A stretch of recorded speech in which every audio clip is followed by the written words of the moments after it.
calling to order the Monday, May 15th, 2017 regular meeting of the 36th Council of the City of Berkley. Ms. Boucher, would you please call the roll? Mayor Pro Tem Baker. Here. Councilmember Blanchard. Here. Councilmember Gravlin. Here. Councilmember Kadeko.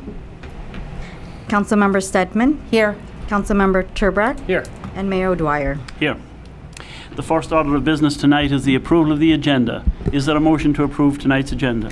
Mr. Mayor, Yes. I'd like to make a motion to approve tonight's agenda with the following change. Moving citizens' comments directly after the consent agenda in deference to the chief and all of the folks that are here to give tribute to the chief on the occasion of his retirement. Is there support for that? Support. Support being moved by Councilmember Turbrack with support by Mayor Pro Tem Baker. Ms. Boucher, would you please call the roll? Blanchard. Yes. Gravlin. Yes. Stedman. Yes. Turbrack. Yes. Baker. Yes. O'Dwyer. Yes. And now please stand for the invocation. Pastor Zach Dunlop is with us.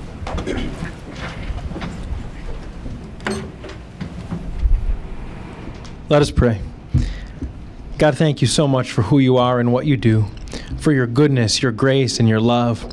We pray that you would be with us in our discussions and deliberations this evening. We're all here for one reason. We're here because we care about this city, and ultimately we care about one another. Help us to remember that even when we disagree. Bless all of our elected officials here and at all levels of the government. Help them to make wise decisions on all of our behalf. Thank you also, God, for those who have given faithful service to this wonderful city. In Jesus' name, amen. Amen. Please remain standing for the Pledge of Allegiance. I pledge allegiance to the flag of the United States of America and to the republic for which it stands, one nation, under God, indivisible, with liberty and justice for all.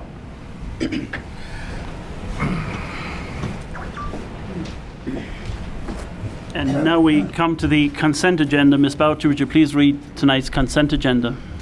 Approval of the minutes. Matter of approving the minutes of the regular 36th City Council meeting on Monday, April 17, 2017, and joint meeting on Thursday, March 30th, 2017. Warrant. Matter of approving warrant number 1313 and warrant number 1314. Proclamation number P0417, matter of designated May 2017 as Mental Health Month. And proclamation number P0517, matter of recognizing Richard M. Eschman on the occasion of his retirement as Director of the City of Berkley Public Safety Department. Is there a motion to approve tonight's consent agenda? Move to approve. Move to approve by Councilmember Turbrack. Support. Support by Councilmember Blanchard. Ms. Boucher, would you please call the roll? Gravlin. Yes. Stedman. Yes. Turbrack. Yes. Baker. Yes. Blanchard. Yes. O'Dwyer. Yes. And now, Ms. Boucher, we are going to go to the proclamations first. And I will read the first proclamation, P0517. It is a high honor and distinct privilege for me to read this proclamation on behalf of City Council and the residents of the City of Berkley. A proclamation of the Council of the City of Berkley, Michigan, recognizing Richard M. Eschman on the occasion of his retirement as Director of the City of Berkley's Public Safety Department. Whereas Richard Eschman began his law enforcement career with the City of Detroit Police Department in 1969, progressing through the ranks of sergeant, lieutenant, inspector, and commander. And whereas during his 48-year career, he acquired a special set of skills enabling him to be an effective patrol officer, undercover investigator, crime task force member, administrative lieutenant, staff aide to the deputy chief of patrol, an administrator responsible for overseeing precinct operations, as well as supervision of a myriad sergeants, lieutenants, and inspectors, including all patrol and investigative functions during his tenure with the Detroit Police Department. Whereas in September 2002, Richard Eschman was hired to be the Public Safety Director for the City of Berkley, utilizing his skills to continue his work as a preserver of the peace for the residents of Berkley. and as a result of his experience and exemplary leadership, Berkley has been named one of Michigan's top 10 safest cities, one of Michigan's best places in which to raise a family, top 50 suburbs in the United States, and one of the 15 best cities for newlyweds. And whereas Chief Eshman's education included a bachelor's degree from Eastern Michigan University and his graduate work in interdisciplinary technology police administration, and his heritage as the son of a certified public accountant, this enabled him to successfully lead the Detroit Police and Berkley Public Law Enforcement workforces while consistently operating within the budget. And whereas he served as interim city manager for 8 months following the retirement of the previous manager, and during that time maintained oversight of all city operations and staff, kept the budget balanced, ensured city projects stayed on track, and simultaneously managed the day-to-day operations of the Public Safety Department. And whereas he is legendary technical savvy and love of all things digital, including his flip phone, snail mail, and pager, whereby these skills were used in conjunction with successful FBI investigations that required his expertise in recording case-critical phone conversations. Whereas Rick Eshman's love of family, embracing his role as grandpa, and his total enjoyment of demolishing and rehabilitating residential properties, and a plethora of other relaxing pastimes that will now fill his schedule, and we hope golf will be one of those. Getting them all off the streets while balancing our department budgets very well. Whereas it has been a distinct pleasure working with Chief Eshman, a highly skilled professional law enforcement official and keeper of the peace, who through his leadership has made an extraordinary positive impact on the safety and quality of life that Berkley residents will enjoy for years to come. Therefore, the City of Berkley hereby proclaims and celebrates the long-standing career and achievements of Richard M. Eshman, as we acknowledge almost 50 years of service as an executive police officer in Detroit, Michigan, and Public Safety Department and interim city manager here in the City of Berkley. And we wish him the best in his retirement and great success in every new personal endeavor he pursues. Introduced and passed this 15th day of May, 2017, at a regular meeting of the Berkley City Council, Phil O'Dwyer, Mayor. And now, Chief, we have that for you.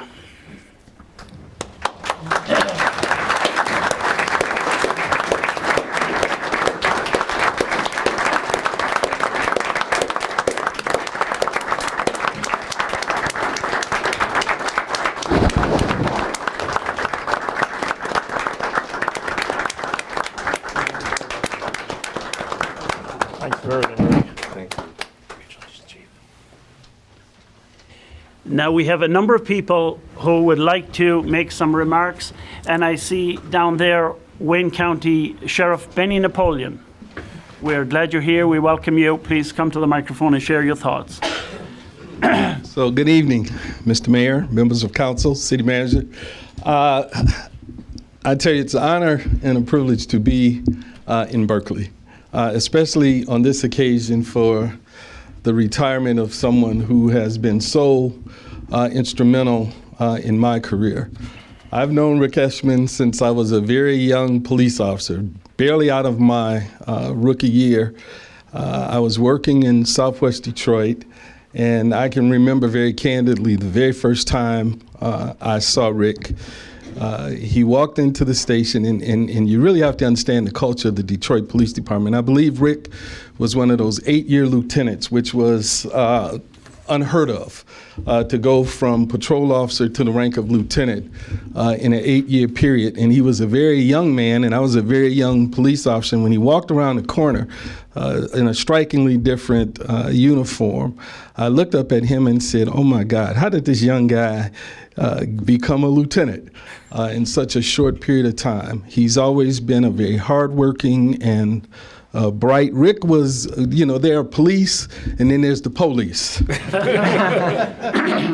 Rick Eshman was the police. And the guy, I could take a lot of time and just tell you so many stories about how brave this man is. I've witnessed it firsthand. He was one of those people that when we as police officers were out on the street and a lot of bosses were not around, you could always count on Rick to be there when stuff got tough. He was right in the mix with us, and we always respected and loved him for that. On a personal note, he has been very instrumental in my rise through the Detroit Police Department, and things work out pretty crazy because at one point in time, he was my boss and instrumental to helping me get promoted. And then at one point, I kind of passed him up in rank. And I remember as I was going up and way things happened to happen, and I was starting to pass him up. I looked at him and said, "Rick, no matter what happens, if I get in a position to do something to help you get that next steps," and I think I was able to promote you twice to executive ranks, to inspector and commander, when I was in Detroit, and that was truly some of the most memorable times, because I always judge people by how they treated me when I was this little guy, when I was not important at all and really didn't have to do anything for me. This man looked out for me. He was a true leader and very instrumental in me moving up through the ranks. And Rick, I just want to say publicly, you deserve all of the great things that are happening to you. Retirement, I had it for a short period of time. It was pretty fun in that short period, but I got kind of bored. I think I was too young for it, but enjoy your retirement. If there's ever anything you need from the citizens of Wayne County or from the Wayne County Sheriff's Office, please don't hesitate. I love you. Good luck, man. I just don't know what to say. I feel like this is just an emotional time. I've known this guy over 40 plus years, and he's been very good to me. Thank you, Rick.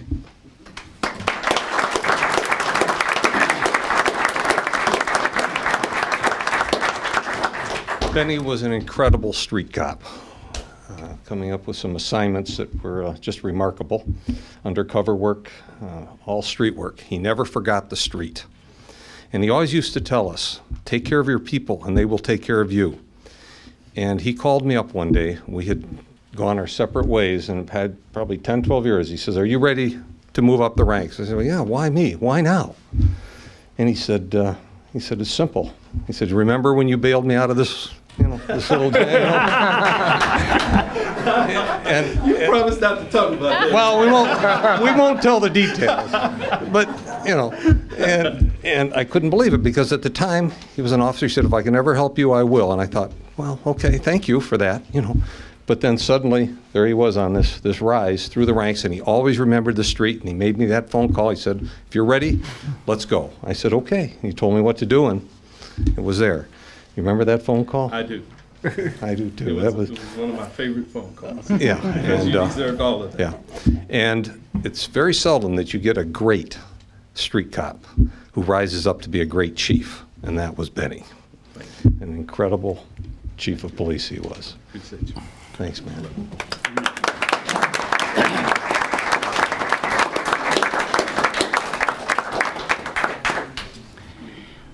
Thank you all. Thank you, Benny. Mayor,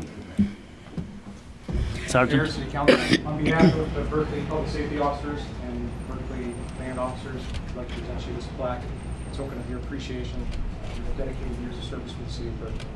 Thank you, sir. We appreciate it.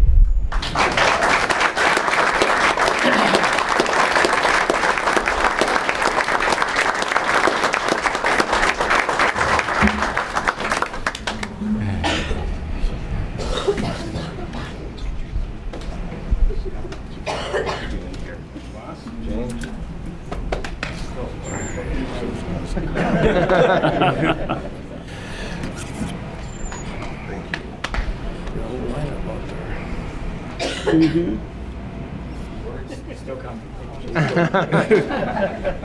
for the delay. You just keep coming. That's right. Thank you. I see our state representative down there, and I know he has a few remarks to make. Robert Wittenberg. Thank you, Mr. Mayor, Council. I think I should probably start off by apologizing to Chief Eshman, because I know throughout the years, the last few years must have been the toughest, because you've had to deal with all the Wittenbergs and working with me, with my brother, and probably worst of all, having to have my dad as one of your friends. But I thank you for being able to put up with all of us. Chief Eshman, I've known you for quite some time. When I was just a candidate before I was elected to state representative, I reached out to you and we sat down and talked about some of the more important things going on here in Berkeley and throughout the area. And you were so helpful to me, as I was crafting my platform and as I was trying to find out all the issues that were important to the community. So it's an honor for me to be here today to thank you. You've done such an amazing job here. And as I was, reading your bio and looking back to the times before I was here, it was so impressive. And so I wanted to come here to bring you this special tribute from the state of Michigan. I will not read all of it, but I would like to read at least the opening paragraph and the closing paragraph as well. Let it be known that it is with gratitude and admiration that we salute Richard Eshman of the Berkeley Police Department upon the occasion of his retirement. As someone who has taken on one of society's most difficult tasks each day throughout his career, Richard M. Eshman has earned the respect of the entire city of Berkeley and all of Michigan. In special tribute, therefore, this document is signed and dedicated to salute Richard M. Eshman as he retires following 48 years of outstanding service as a member of the Detroit Police Department and the Berkeley Police Department.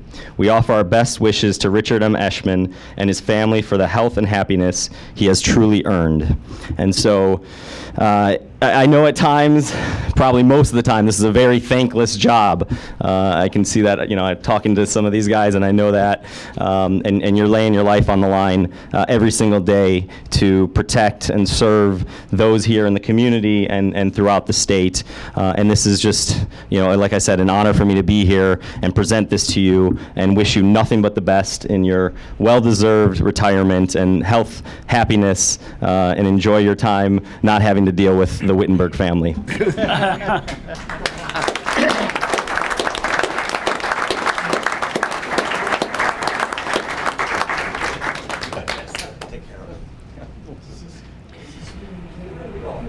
Thank you, Robert. And now I see Mayor Steffen is here also, and I think she'd like to share a thought or two.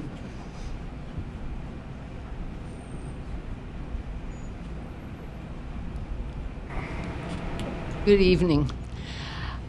I'm one of two people in this room who cast a yes vote back in 2002 when Jane Bice DeCessa, our city manager, recommended that Richard Eshman be hired to be our public safety director. It's one of the best yes votes I ever cast. And I won't mention any of the no votes that I cast with equal enthusiasm. It's interesting, this talk about Richard having been a police officer in the city of Berkeley. And the change there must have been when he came to the little city of Berkeley from the big city, Detroit, and came here not to be in charge of a police department, but to be in charge of a public safety department. A decision that had been made some years before, and I suspect there was a bit of unsettlement then over such a terrible change. And it has been wonderful. It is the right thing for this size city to have our officers trained both as policemen and as firefighters. And that had to have been quite a challenge for you, Richard. But if it was, we didn't know it. He has served us so well. I mean, it's hard to believe, for me, to believe. I was on council for 6 years and served as mayor for 6 years. And so the public safety director that I knew was Rich Eshman. And he moved to Berkeley when he got the job. He shows up at every event in the city. I don't care if it's the Rotary Pancake Breakfast or Lids for Kids or whatever the event is. Not only that, his staff put on so many wonderful activities for our city, including the golf tournament on Sunday to raise funds for Lids for Kids, and I know 4 players who are going to win it. We're not so sure. I'm not sure what We're not sure. Yesterday's Oakland Press, there was an article about one of the major crimes in this area that Chief Eshman helped solve back in about 2004. And when he was interviewed for that, he made this remark. He said, "Berkeley has been wonderful. It's a good place to live and work." And I want to add to that having Chief Eshman serving this city for these years has been wonderful for us. And I think he's probably the role model for a public safety officer or a public safety director or anyone who works in that field. His calm confidence, his professional demeanor all the time, and his good judgment have served us well. Chief, thank you so much.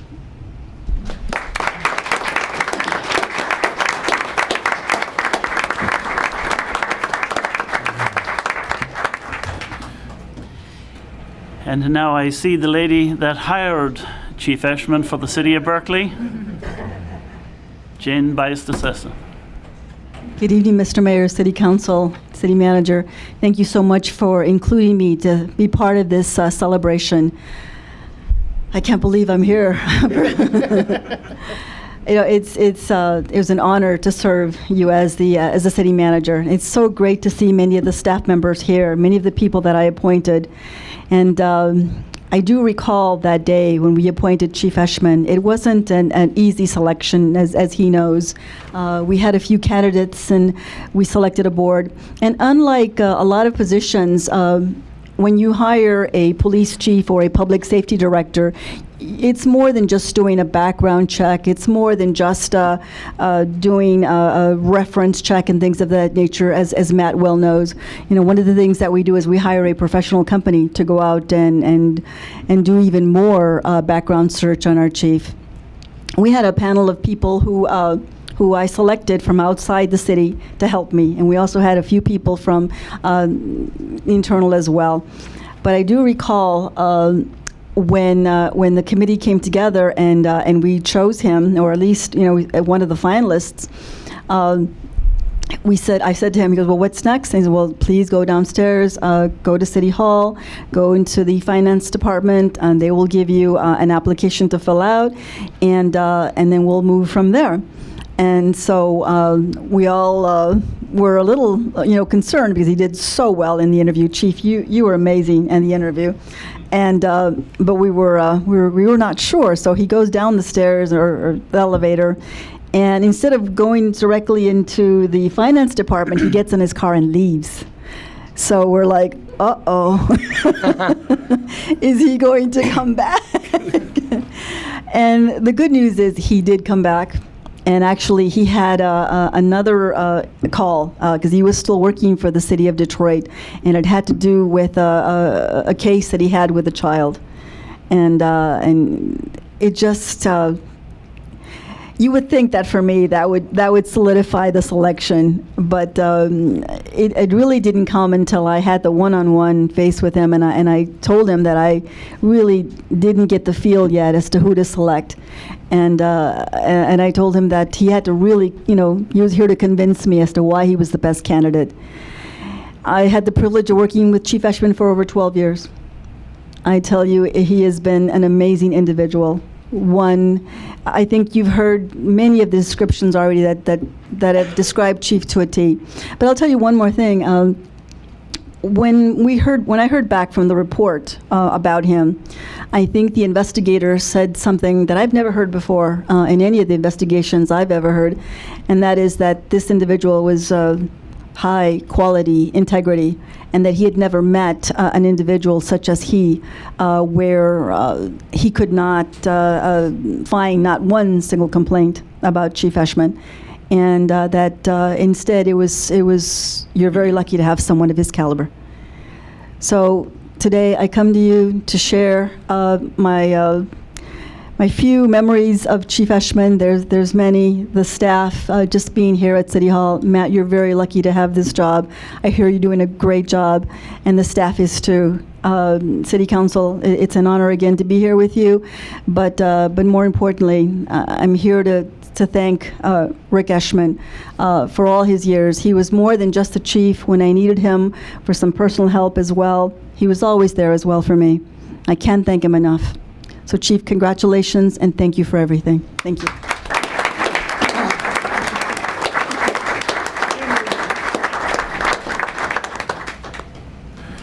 Now, are there members of council that would like to take a moment to make some remarks? Councilmember Blanchard. Thank you, Your Honor.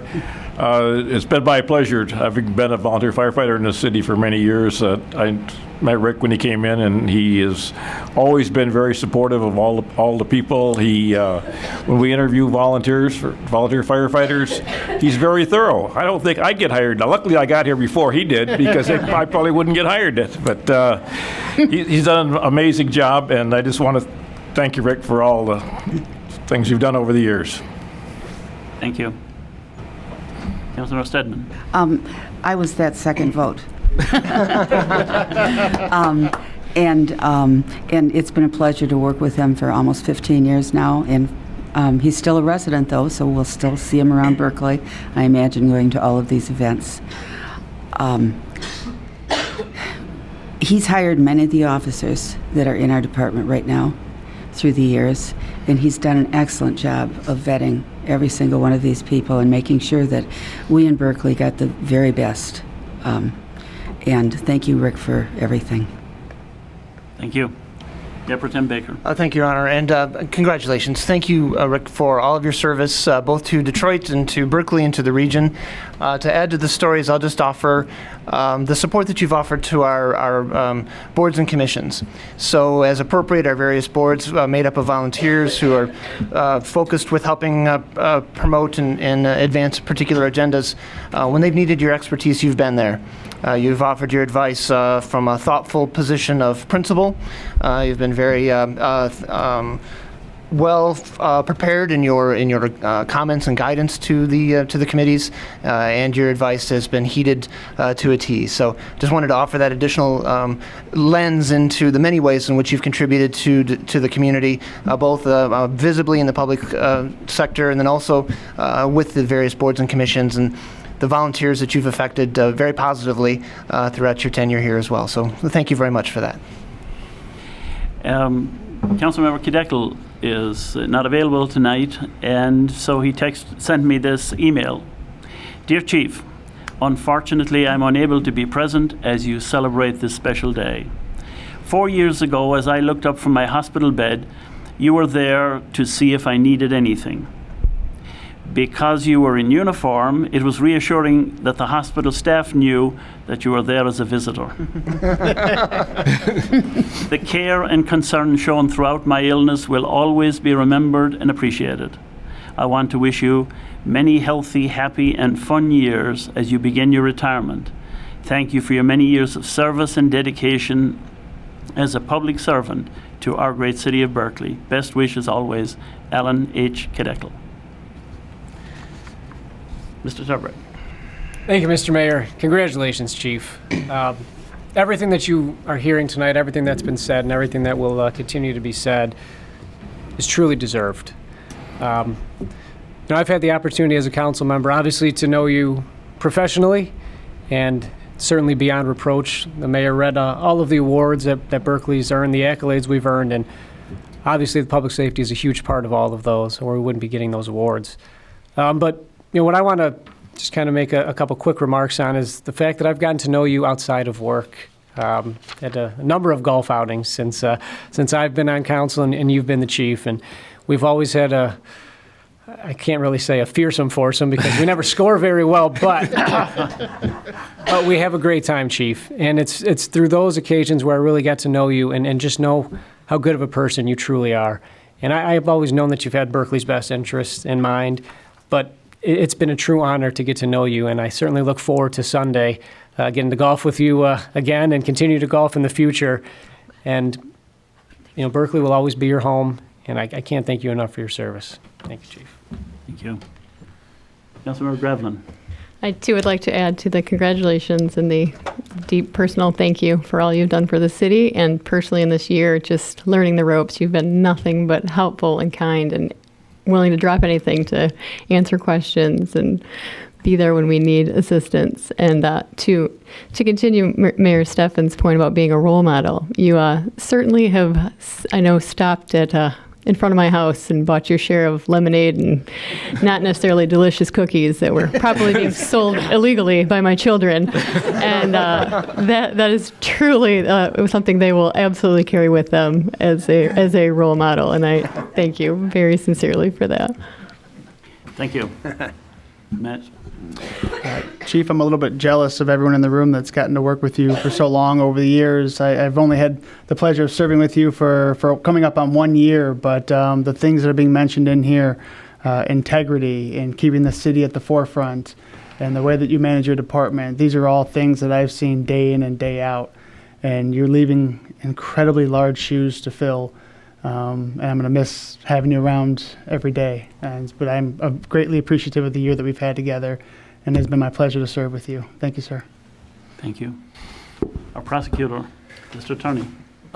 Very briefly, Mayor, I would like to thank you, Chief. While as the prosecutor for Berkley, I don't see you on a daily basis, but the leadership that you have obviously exhibited on behalf of your men, I see them routinely, and their training and character and leadership is and professionalism is a reflection I know that comes from the top, and I appreciate the opportunity to have met with you and worked with you on behalf of the city of Berkley.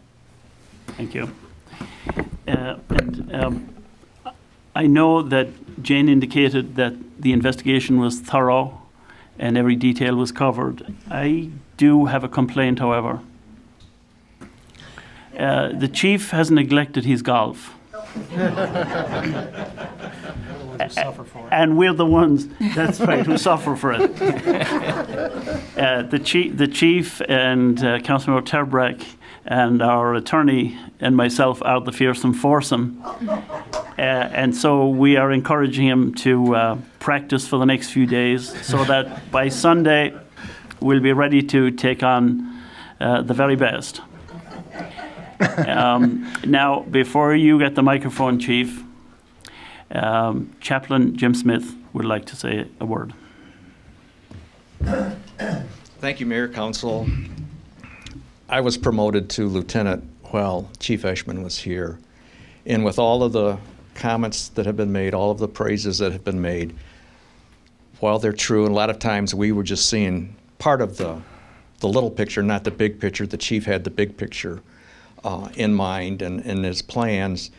And part of that was 9 years ago this week, Chief, was I went to the chief and asked him about starting a chaplain's program. And from the very beginning, the chief was supportive. And then in October of '08, the council approved it also. So I just want to thank you to the chief for your leadership. Thank you for the support of the chaplain program, and thank you for the guys that are here.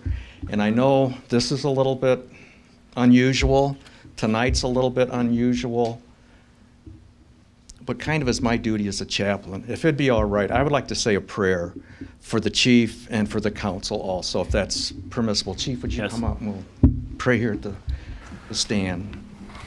Heavenly Father, I thank you for this time to be out tonight, Lord. I thank you for this body and the decisions that they have made and that they will have to make, Lord, going forward. And Lord, for Chief Eshman tonight, I just pray that you would be with him, bless him as he enters into this time of retirement. Be with him and with his family, their family needs, and his grandchildren. Lord, help him to be able to just love them to no end. And Lord, I thank you for his service for the many years in Detroit, but the years here in Berkley. And I just pray again that you would bless him, bless the council, and Lord, I just pray that you bless the residents and the city of Berkley. In Jesus' name I pray. Amen. Amen. Chief, thank you. Thank you.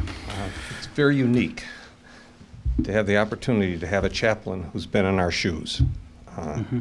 It's different. It gives them a perspective of where we are, where we're coming from in our issues. And it's been extraordinarily helpful to the officers. Thank you. Thanks again, Chief. Thank you. So is there anybody else who would like to add anything? If So then the microphone is yours, Rick. Over the years, you've had to endure my long-witted, verbose style. Today, I'm kind of at a loss for words, however. I want to thank everybody. It was Jane's mistake to hire me. It's her fault. You can blame her. Thank you. No problem. And for everybody for the kind words that have been spoken, Mayor, Council, Manager, Dan, and everyone who spoke tonight, thank you. It's been a real good ride. I sincerely have enjoyed this experience. It's been a pleasure to work for and with the citizens, the residents, the business people, the city administration, which was always supportive of me, and with all the employees of the city, and especially the men and women of the Public Safety Department. The next chief will have an easy go of it. We have extraordinarily good people. They're dedicated, they're experienced, temperate. We don't get complaints about demeanor. It speaks to their people skills and their genuine caring for the community. And they really get that part. And not very many police departments can boast of the type of officers we have. I'm always asked about a community policing program, and my response here is always the same. Every officer here is a community policing officer. It's a mindset. It's not a program. And these officers exhibit that every day. The crime rate, almost non-existent in serious crimes here, speaks to their effectiveness. The reactions that we get, the comments we get from the citizens and business people speak to their demeanor, their caring about people. And those people know the difference. They know that it's sincere. So I thank the men and women of the department for everything that they do, and they will carry forward just fine. One thing about the golf game, the truth is, they carry me every year. I hope to make one putt or one little chip. But these three guys, thank you for again inviting me and carrying me once more. So, but other than that, I just want to thank everybody for the opportunity I've had for these past 14 years. It's been a pleasure. Thank you. Thank you.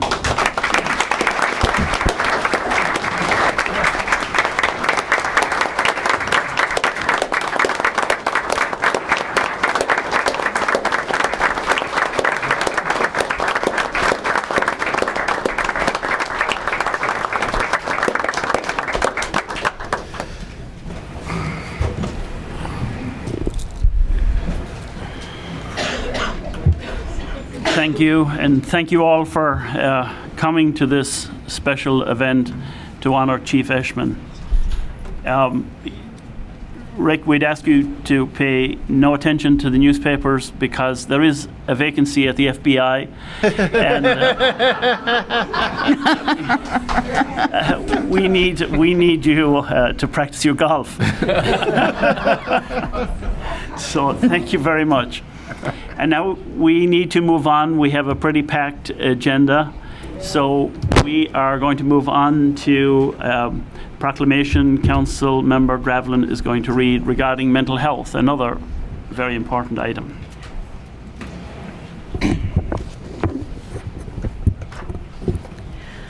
A proclamation of the Council of the City of Berkley, Michigan, designating May 2017 as Mental Health Month.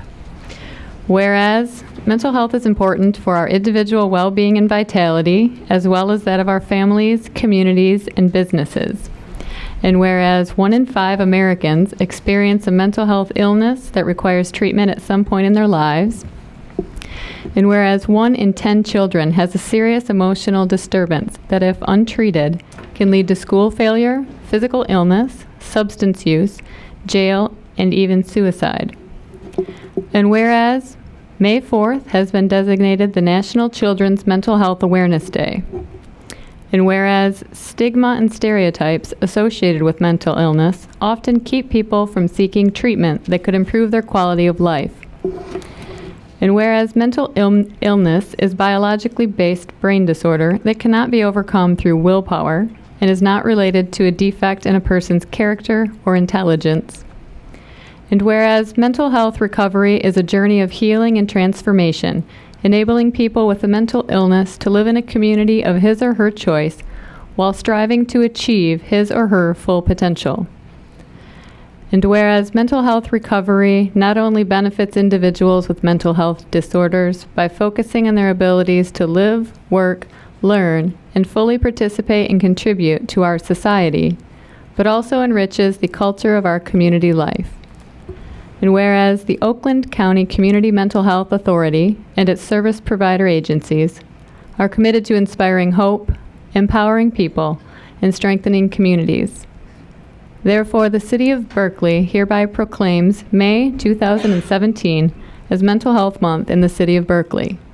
The City of Berkley also calls upon the citizens, government agencies, public and private institutions, businesses, and schools in the City of Berkley to recommit our community to increasing awareness and understanding of mental illness and the need for appropriate and accessible services for all people with mental illness to promote recovery. Proclaim this 15th day of May 2017 at a regular meeting of the Berkley City Council. Phil O'Dwyer, Mayor. Thank you. Thank you indeed. A very important issue for our community and for our country is the care of people who suffer from mental illness. And now we return to the citizens' comments portion of tonight's meeting, when you may present your thoughts on issues that are not included on tonight's agenda. Council members will not engage you in discussion. If your concern needs to be addressed by a member of city staff or a department of the city, please sign your name on the sheet provided at the clerk's desk. You may speak on a specific agenda item when it is being considered. When an individual has completed their comments, we ask that you refrain from gestures of approval or disapproval, because that can be intimidating for some residents. When you come to the microphone, please state your name and city of residence.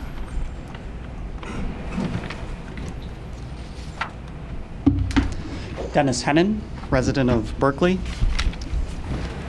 It's great to hear that the Oakland County Sheriff's investigation found no criminal activity in Berkley, but that in no way means that the city's hands are clean. For the mayor to say there was no wrongdoing is just not true. There may not be criminal behavior, but there was and continues to be wrongdoing. There was wrongdoing when the building department knows zoning violations are occurring and turns a blind eye, even to this day. There was wrongdoing when the city planner and the city attorney unilaterally remove a member of the Zoning Board of Appeals, contrary to state law. There was wrongdoing when council member takes a donation from a long-term friend and does not disclose it before voting on his application. And there was wrongdoing when the city issues misleading press releases like this. The city called for the investigation. The complainants didn't. The investigation was called for before there was any outcry at any planning commission meeting and any ZBA meeting.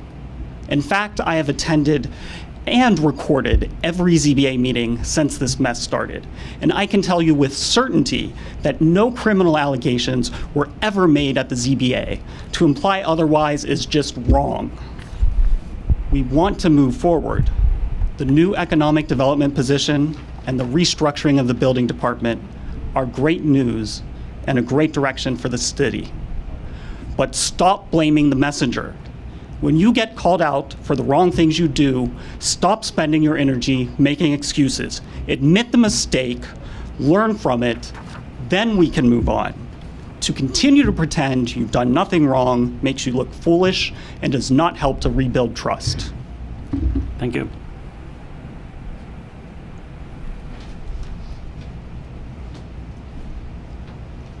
Hello, Patty Curtis, Berkeley resident. On May 7th, I notified by email each council member, the mayor, and the city manager that building inspector Dwayne Franks has admitted to regularly, frequently, deliberately violating our zoning ordinances with regard to projections. In doing so, he violated a code of ethics and possibly committed misdemeanor crimes in the process by deliberately acknowledging that he doesn't follow zoning ordinance by approving build sites that violate. In his own words, there are dozens of examples all over the city. He also declared his intention to continue doing so until he's told by somebody higher up, his words, to stop. To my email, I received only 2 responses from the 8 people I contacted. Thank you, Mr. Turbrack and Mr. Baker, for responding promptly. Today I ask a few questions.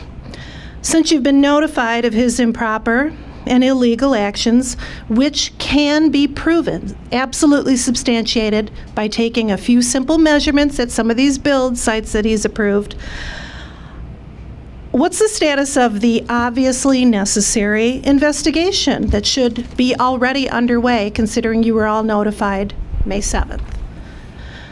Number 2, will he be told immediately to stop approving zoning violations? And will the city be taking corrective action regarding the violations that have already been improperly approved, impeding on neighborhood rights? Number 3, since he's here only by contract, and very well paid, I might add, in my opinion, far overpaid, when will the city be reviewing his contract for services, which, according to the contract, can be canceled anytime, and very much so for the reasons I've cited here? I'm still awaiting responses from the rest of you. I'm disappointed in those that didn't choose to even acknowledge my email. Your intentions to be transparent and communicative are clearly only going so far. Thank you. Thank you.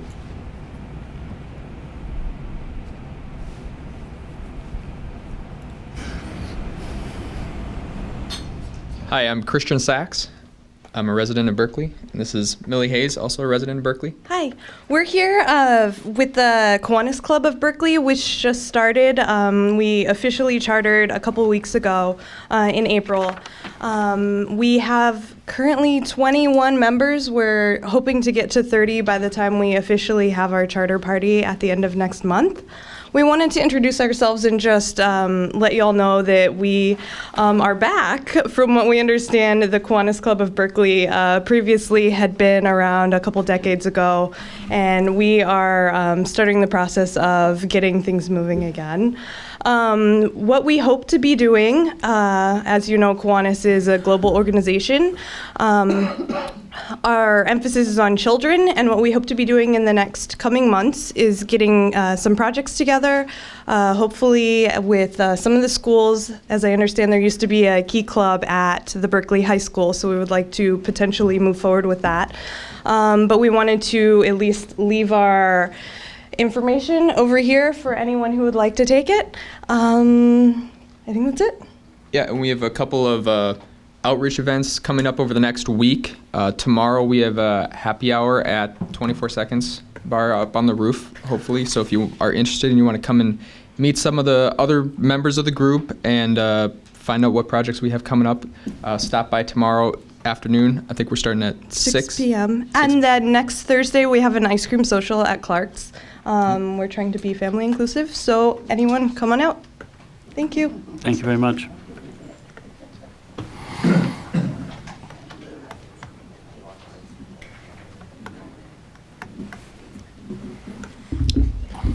Joshua Hunter. I live in Thomas.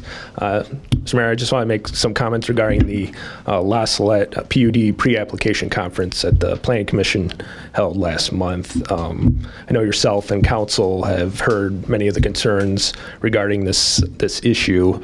The Planning Commission identified several issues as well during the meeting, and a lot of these issues would have negatively impacted the integrity of the neighborhood. But despite these problems, the majority of the Planning Commission still voted to allow the applicant to apply or to take it to the next step. Being in attendance of the meeting, this was troubling and really surprising since the Planning Commission had many of the same concerns as the residents.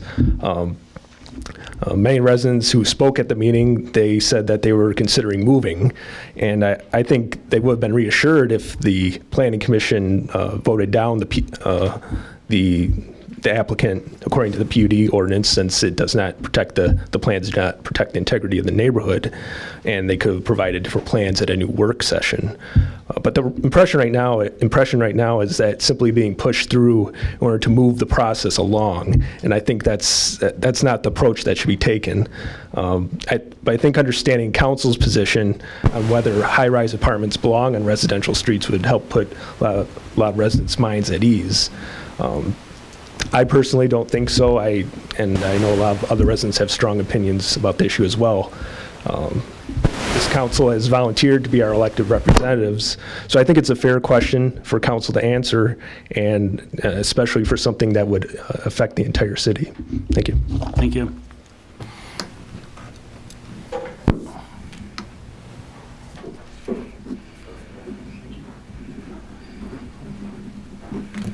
Good afternoon, or good evening, everybody. Paul Jordan, I'm also a Berkley resident. I was at that Planning Commission meeting also, and wasn't fortunate enough to get into the main room, so I was out in the overflow till Matt came and rescued me. Thank you for the seat, sir. I do appreciate that. One of the things that kind of kept coming to my mind as I watched person after person after person after person after person come up and raise their objections to the project based on, well, at least the scale of the apartment building, I kept thinking of an old West Wing quote. Vox populi, vox Dei. The voice of the people is the voice of God. The voice of the people has clearly spoken out that we don't want high-density housing in this city in that fashion. The apartment building would severely negatively affect the immediate neighborhood, and it changes the character. I can't speak to the legalities and the technicalities of what a PUD is and what it isn't, but people have told you folks and the Planning Commission over and over again that we don't want this. So we don't want it. That should really be part of the conversation.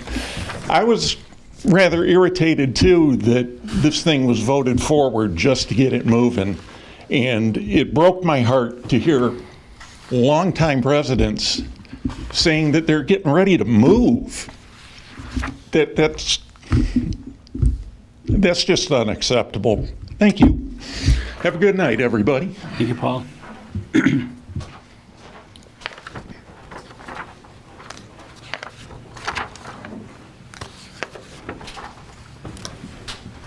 Hello. Eric Wheeler, Berkeley resident, and hereafter referred to as Ground Zero because I'm the first resident on Oxford next to the La Salette School. In addition to what the other people have said about this, one of the things that really makes me skeptical of the whole project is that the developer's agent has spoken to me, to a couple of my neighbors, and has really misrepresented what they intended to do there as a way of swaying us to selling our properties.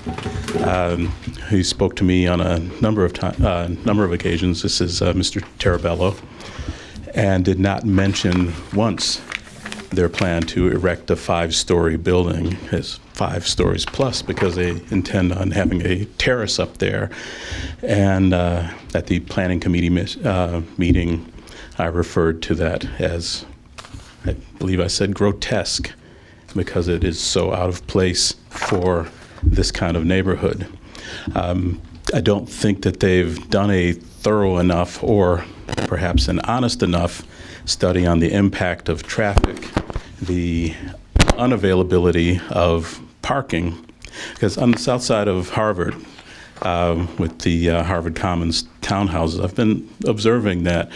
And even while those are presented as family homes, and even while they're going to have 2-car garages, that may not account for the fact that some of them may have teenagers and therefore a third, maybe a fourth vehicle, and there's nowhere to put those cars. And it's a bit presumptuous to think that the streets or the church lot is going to absorb that additional parking. So when this building is constructed and there's an allotment of 1.5 cars per unit, clearly it's not going to be enough. There are a number of other things that I think were falsely presented. You'll probably hear them over time, but I don't want to go on too long, so thank you for the time. Thank you, Eric. Good evening, Your Honor, Council, and everybody here. I'm Jim Cox, 2701 Oxford, Berkeley. Eric here is my neighbor, and are the two that's going to be impacted by this development.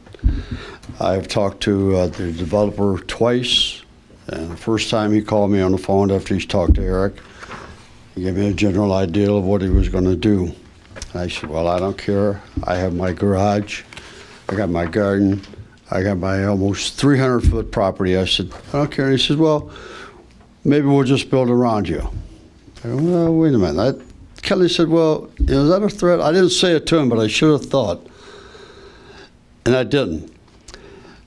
But here just maybe a month ago, he and I both sat on my back deck, and we went through his plantings and everything, and I asked him, what's he going to do about the parking? How's he going to get everybody in and out of that complex?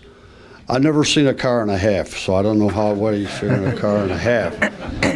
145 people or cars. I wish I had a diagram. I'd like to show you. And when they start construction, what are you going to do with them trucks coming up and down our streets? Our kids going to school, especially at lunchtime, going home, coming home. It's going to be a shared parking lot.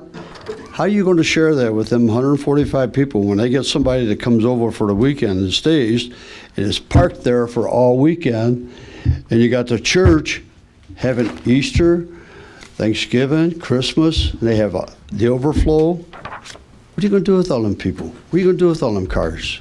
What are you going to do with the water? What are you going to do with the snow?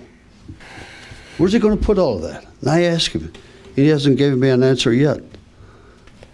I haven't seen anything what he's going to do, especially them trucks. Our side streets are not structured to handle them trucks. And where are they going to go? How are they going to get in and out? How are they going to come down Catawba? You can't get out on Coolidge Highway right now. Make a left-hand turn. How would you like to be in there at a wedding and have all that construction and mud and everything going on? Or during the week you have a funeral and you got all the construction going on and you're trying to say goodbye to your loved ones? We got to start thinking smart. That is not, that's not good for Berkeley. It seems like we're moving a little bit too fast. There's no study of what you're going to do with the parking. It's going to put a stress and strain on our public safety department. More family fights, more parties, more loud noises. You know, you got a structure fire in there. How you going to get them trucks in and out? If you look at Harvard right now, I was standing there today looking. I go, if I took that aerial ladder in there, you cannot make a U-turn. You got to back up. And if one of them buildings goes on fire, and you got a structure fire like that going, you could lose a truck very, very quickly, especially that aerial. It needs room to put them legs out. All of this is my point of view because I spent 35 years here, and I've drove those trucks. And this is just my point of view is you gotta have room. And right now on Harvard there where they got those townhouses, you don't have room. Thank you. Thank you, Jim.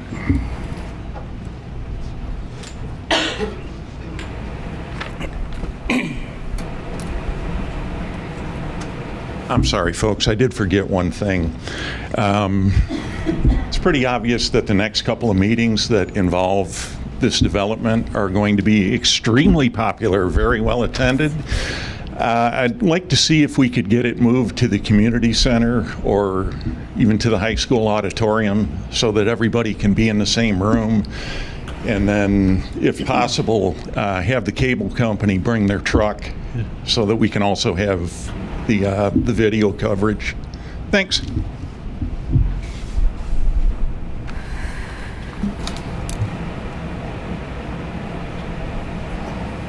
Shirley Hansen. I'm going to say something I haven't heard before in all this controversy about multi-units. I came to Berkeley at the age of 6 in 1943. I love this city. I've worked very hard in many capacities during my time here.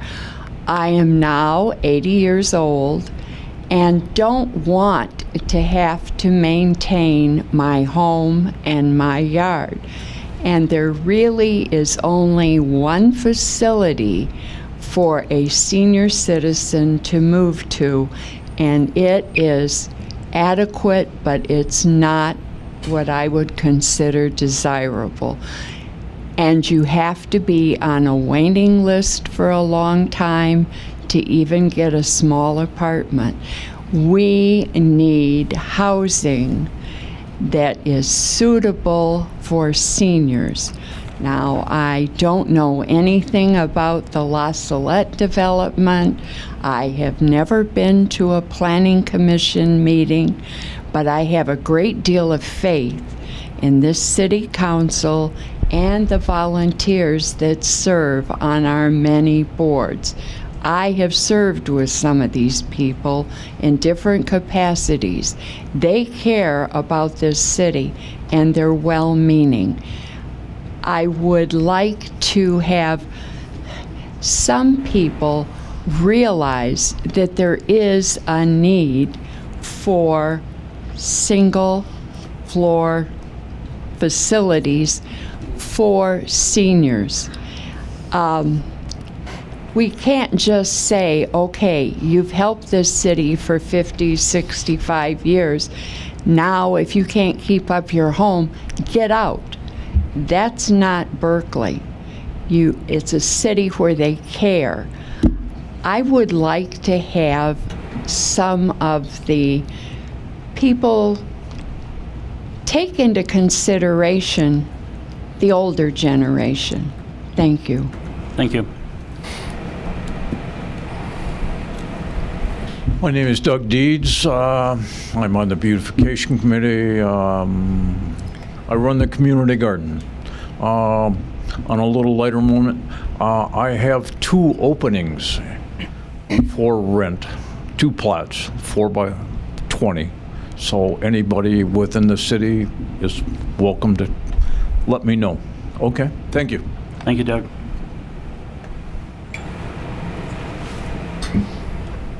How you doing? Kurt Height, Berkley, Michigan. First of all, the first topic I wanted to address was actually with regards to the seating. You know, up till last year, probably around July or August, we used to have 5 rows. And previous before that, we had, just like it is tonight, the back row went all the way across. And apparently somebody decided to shrink it down, and now we only have 4 rows. So, you know, even just going back to the original 5 rows on each side, with the 1 row going all the way across would allow more people to get in here and make it a little bit more comfortable. Now, before I go on to the rest of some of the other issues regarding the PUD, you know, she had mentioned housing for the elderly, and I just think it's very important to note that many of us have actually, one of our concerns was this project, none of it was actually directed towards senior housing. It was actually directed, their clientele, the people they're looking to put there were young professionals. And as far as the Harvard Commons, those are 3-story, they're not 1-story housing for people to downsize to, and that was another concern that why people were disappointed in that development. So, you know, for her to assume that the people that were against the 5-story apartment building was against you know, development to supply those types of housing that the older generation need, I think is wrong, and I think she needs to realize that that was one of the many concerns that people had brought up, was we would hope that the development coming into that area would provide those type of housing for you. I'm just letting you know, that's fine. So therefore, that I just wanted to be clear on that. Now, I agree with what Josh and what the other gentleman said about the planned unit development was supposed to, first and foremost, was supposed to protect the integrity of the neighborhood, and that plan did not do that. So for anybody to pretend like the process needs to carry out or continue on is wrong, because the message should have been protect the integrity of the neighborhood first, and then we'll see if it's going to offer some benefits for the rest of the community. The apartment that's in this plan represents everything that the residents were worried about with the form-based code and the 2015 master plan amendment. It has an apartment right in the middle of the block of the residential street. So despite their claims to the contrary, the majority of the planning commission would in fact put an apartment anywhere they are willing to ignore, anywhere, and they are willing to ignore the concerns of the residents, as well as bend or discard rules that may dictate that they do otherwise. As far as the developer, he previewed these plans in March and made clear from the beginning that he had no intentions of scaling down the project. Anyone claiming that he has shown a willingness to work with the residents and the city needs to stop that nonsense, because even after hearing the initial concerns of residents and the planning commission, he presented the same plan a month later. He even took it a step further by threatening to build something right up to the street and right next door to the neighboring house. And I don't think that shows a willingness to work with people. He showed that he could build an apartment right next door to the house if that's what he really wanted to. That is not working with people, okay? That's really basically what I wanted to say. I really hope that somebody figures out a way to put the brakes on this, because it's not protecting the integrity of the neighborhood, and it's doing exactly what people said would happen, which was putting an apartment right in the middle of the block. If you look at it, there's only 4 other houses on Oxford on that side. That apartment building, even 20 or 40 feet away, would still be right in the middle of that block. And there's residential homes right across the street from it. And you know, that's wrong. You know, so I think people need to really pay attention to what's going on. The development is not for senior housing. None of the development that we've had an issue with is for senior housing. We like what they're planning on doing with the school. We're not against this whole project. The project itself looks great.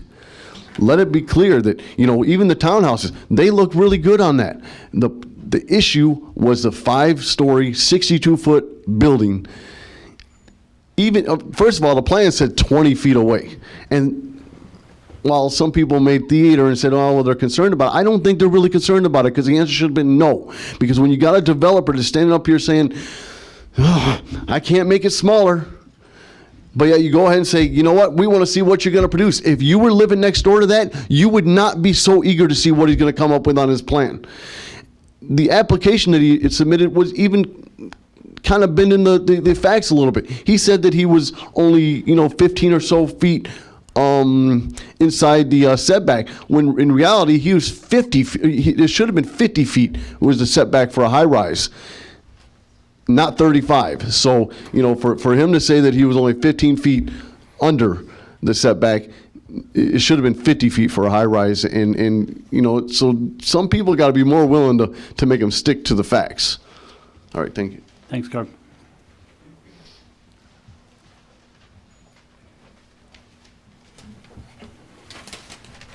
Hi, Lisa Kempner, Berkeley.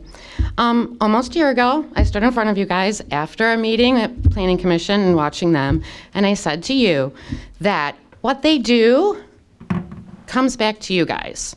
When you all cannot get control of your PC, it's a problem. You heard person after person after person after person against it.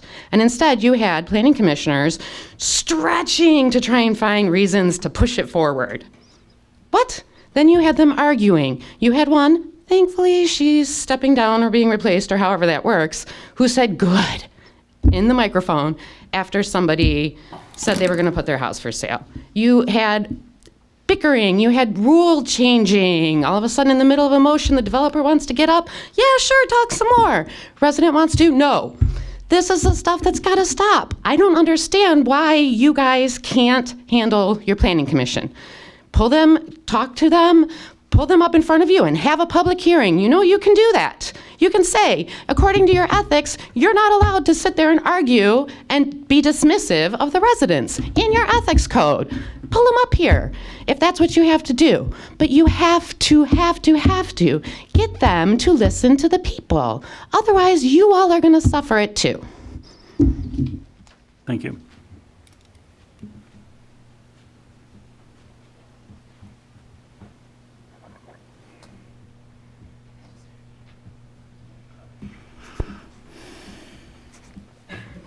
Hello again. I figure I've just come up now to let you know of some upcoming events. Wanted to also thank everyone.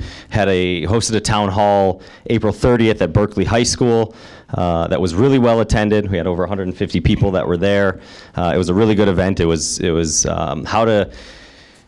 how to get involved in your community, how to get involved in causes to kind of help out in the area. And so we had over 20 different groups that were there presenting on various different topics, and they each got to speak about what they do and then how people can get involved. So it was a really great event, and I thank a lot of you for coming to that as well, and a lot of the residents here.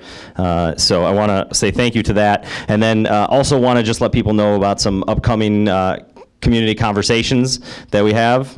We already had a couple in May, at the beginning of May, and then we got 3 coming up in June. And so for those that don't know me, I guess I should have started with that. My name's Robert Wittenberg. I'm the state representative for Berkeley and then the surrounding communities, and want to make sure that people are aware of the community conversations that I host on a regular basis, so that people can come out and ask any questions, make suggestions, hear what's going on in Lansing, and know that I'm there if I can ever be of assistance. And so the ones upcoming in June, we have one Thursday, June 8th, 6:30 p.m. at the Oak Park Community Center. Monday, June 12th, 11 a.m. at the Pleasant Ridge Community Center. And then Tuesday, June 13th, here in Berkeley at the Berkeley Public Library at 6:30. So it's June 8th, June 12th, June 13th. And again, you don't have to live in that respective community to go to that coffee hour. You can come to one, you can go to all.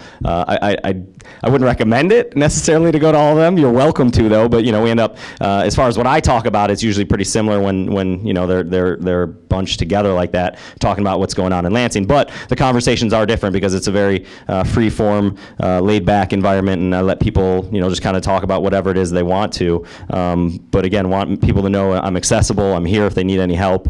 And again, I'll give you my information if you ever have any issues on the state level, or if there's ever anything I can help with, please let me know. You can call my office, 517 373-0478, and you can email me. It's robertwittenberg@house.mi.gov.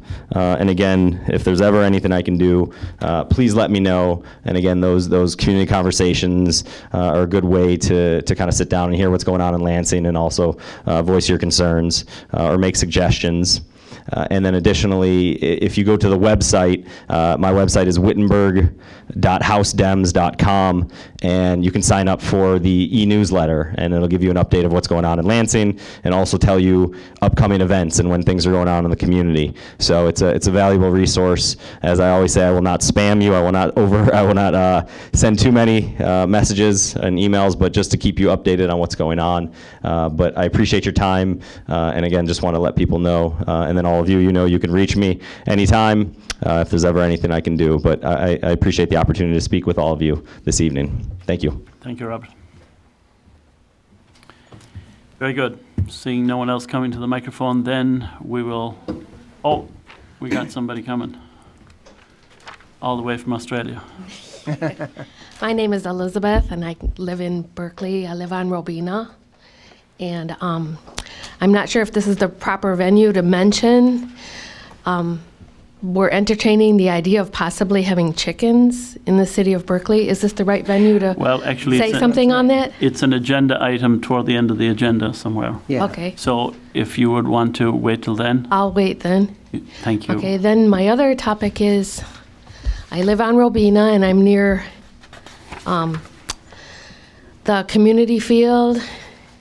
And yesterday, I don't know if you're aware of it, but we had 2 visiting soccer teams playing by Anderson Middle School, the soccer field there. Mm-hmm. I don't know if anyone is aware of it, but these visiting teams, the teams were quiet. They were busy playing soccer, but they had a very aggressive audience with a huge cheering section. And I've come to find out that they're known for being boisterous. That's one of their... that's just something that they do. However, they're not welcome in Berkley anymore, according to me. They were hooting and hollering. It wasn't just good sportsmanship. It was aggressive. It was poor sportsmanship. And I really didn't like it at all. On a nice day when I could have my windows open, there was all that horrible noise that they were making coming in. They were beating on bass drum most of the afternoon, yelling really loud, chanting, singing, and it was bad. And I know that other people were unhappy about it. So whoever is responsible for inviting them or finding out who they were and having them come to our field, vet whoever is going to be coming here as a guest, because they're not wanted if they're going to be that rude. It was terrible. I don't know, has anyone here heard about how it went yesterday afternoon? Well, someone else has heard about it? Okay, anybody who lives near Anderson Middle School was treated to a very bad afternoon yesterday. And those people, I don't know which team it was, but they're not welcome to come back. And wherever they're going to go play next, whatever city they're going to, should be warned ahead of time. Because they have a reputation. That's something that they do, is this aggressive cheering in the crowd. And I hated it. Okay. Thank you. Thank you. Thank you. Okay. Seeing no one else coming to the microphone, then we'll move on. Oh, we have one more. We have a lengthy agenda is the issue.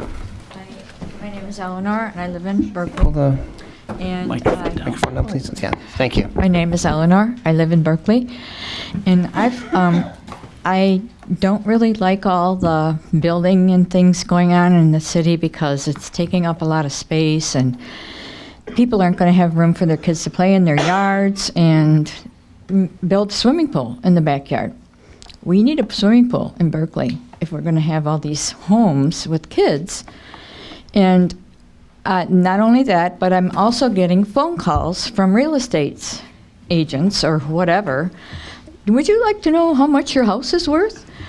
we would like to tell you, can we come in and, tell you how much your house is worth? So, maybe if you want to sell it. And I just tell them, no, my house isn't for sale. And I also got a letter in the mail, and it was postmarked on a letterhead from Pontiac, the building, I don't know what it was called. It was a while back.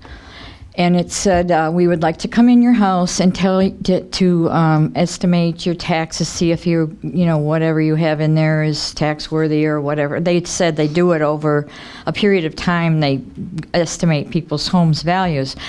So I didn't know if it was a fake letter or, like a scare letter or something. I didn't know what to think of it. So I went out to Pontiac, and they directed me to the right office, and the girl went back and got my file, my original file that I saw 40 years ago, and she said that she pulled up my address on the screen on the internet, and she said, yeah, your house is listed for sale. And I said, I didn't list it. My house isn't for sale.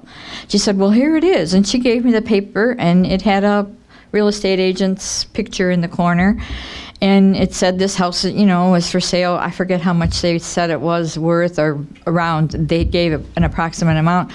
But, I think that these real estate agents are getting a little over, powerful, or trying to get people into their grip. They told me on the phone that the houses are scarce, house in Berkeley, and they just, they have a lot of people that want to buy homes.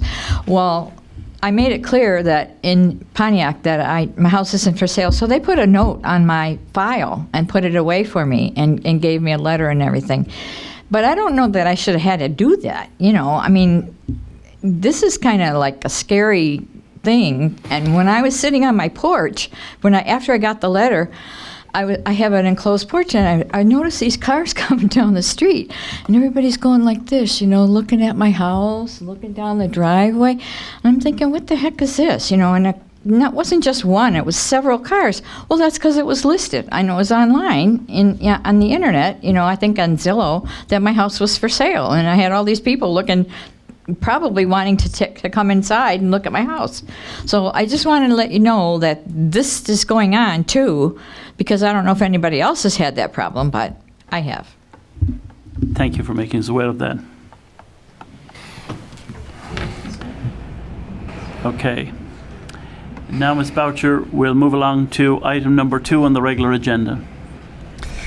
Motion number M3217, matter of approving the appointments to various boards and commissions. Is there a motion to approve M3217? Motion to approve. Motion to approve by Mayor Pro Tem Baker. Support. Support by Councilmember Gravelin. Mr. Baumgarten. Thank you, Mr. Mayor. We have a couple of appointments for you to various boards and commissions. The first of which, Ms. Dottie Pop, who is applied for the vacant spot on the Downtown Development Authority Board. Ms. Pop has actually been the liaison to the DDA board for quite some time from the Planning Commission. She has now stepped down from the Planning Commission, and not only is she an owner on Coolidge, but she has been a long-term and strong advocate for more investment along Coolidge there.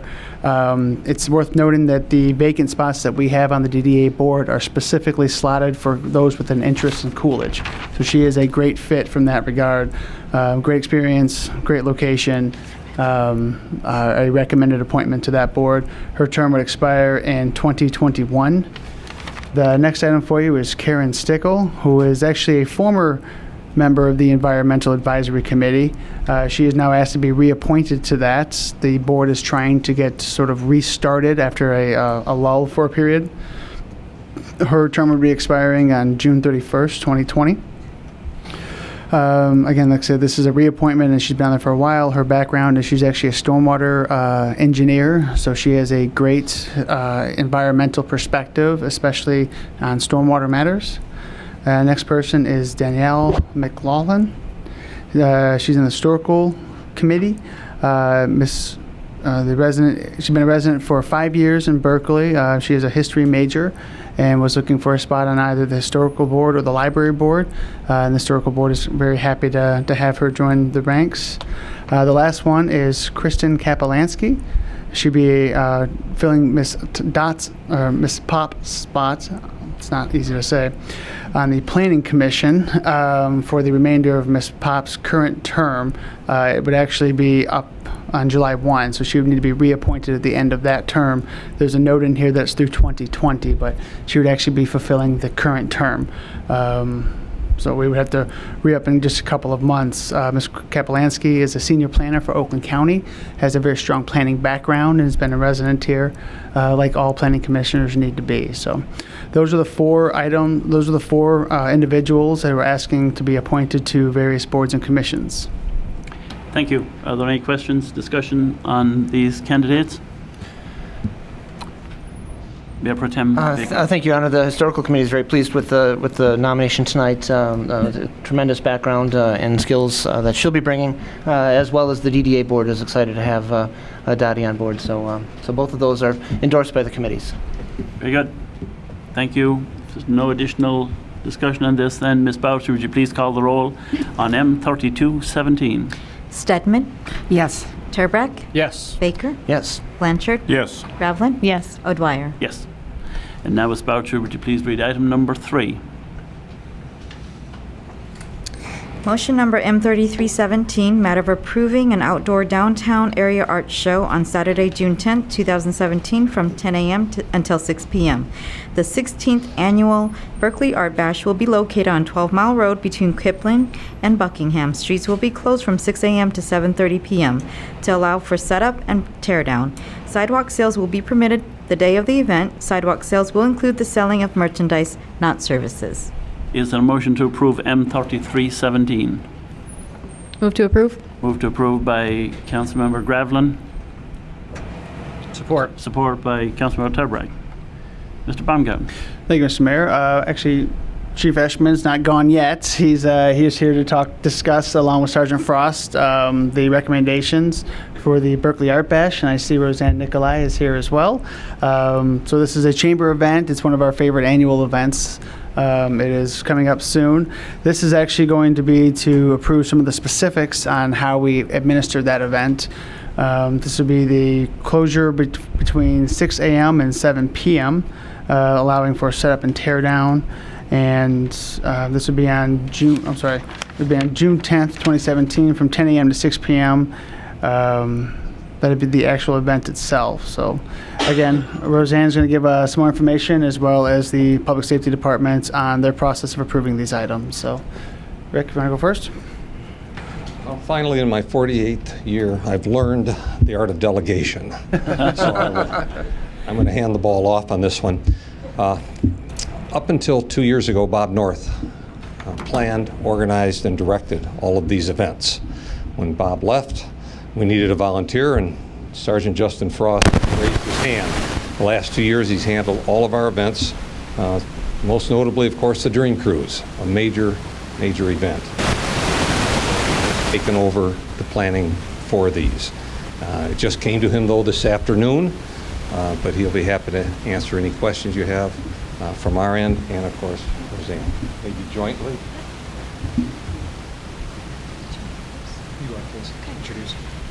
Well, Mayor, Council, City Manager, the Berkley Chamber, this is our 16th year of doing the Art Bash on 12 Mile.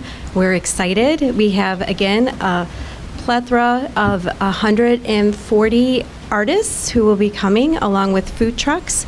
And it's just a great celebration. Our businesses love it because not only do Berkley residents come out, but we bring a lot of people outside of Berkley to see our great downtown and shop and have a good time. It's a family event, which we always have kids' activities. So we look forward to having this event again. Mayor, City Manager, Council. I had a really long speech for you, looking at the agenda. I think I took some bad advice on giving something really long. So I'm going to make it nice and short and sweet for you. As far as the Art Bash, this is nothing different than what we've done, not recreating the wheel of what we're working on here. The only difference, two things that are on the agenda. One is I'll be handling the operations for the Art Bash. Two is we've extended, at the request of the Berkley Chamber of Commerce, from Wakefield to Kipling. So it'll be Buckingham to Kipling.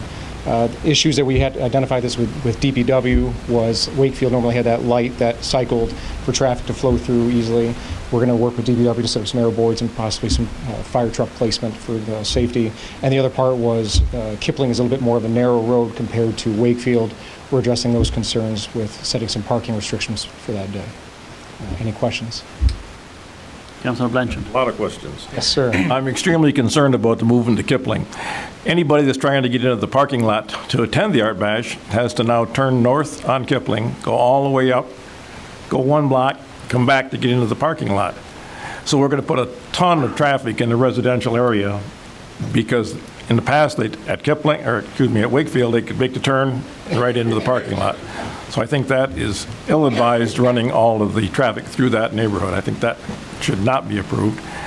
The other one is, I noticed on the letter we got from our DDA director that he recommended the closing time be longer.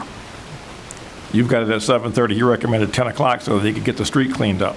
But we've ignored that for some reason. I'd like to know why. As far as the extension of the time, I have it still down as also for the Art Bash to be ending at 7:30 for closure and for cleanup. In the past, it's been 10 o'clock. Because he's got to bring the street sweepers out there. How long did it take for the artist? At 6 o'clock, it closes. How long did it take to get all the artists out of there? Oh, it is. You know what? That on that aspect, I was asking for the closure of what we needed for our artists to leave was 7:30. Right. So for it to extend, it can extend till 10. If DPW says they need it till 10, then we can move that till 10. That 7:30 had to do with when I did the permit of what we needed when the chamber and our artists are gone. They're gone by 7:30. Question is, what does the TCO say? Because the TCO has to be in 30 days prior, and that's today, right? TCO, we have the TCO, and it's being submitted. It's going to be going to the road commission. The TCO states for a closure of 7:30, but also to allow DPW for cleanup, and that's how long it'll be extended to. So however time it takes for them to finish their cleanup is when it'll be reopened, and the TCO states that. And that we do need that. It needs to be cleaned up.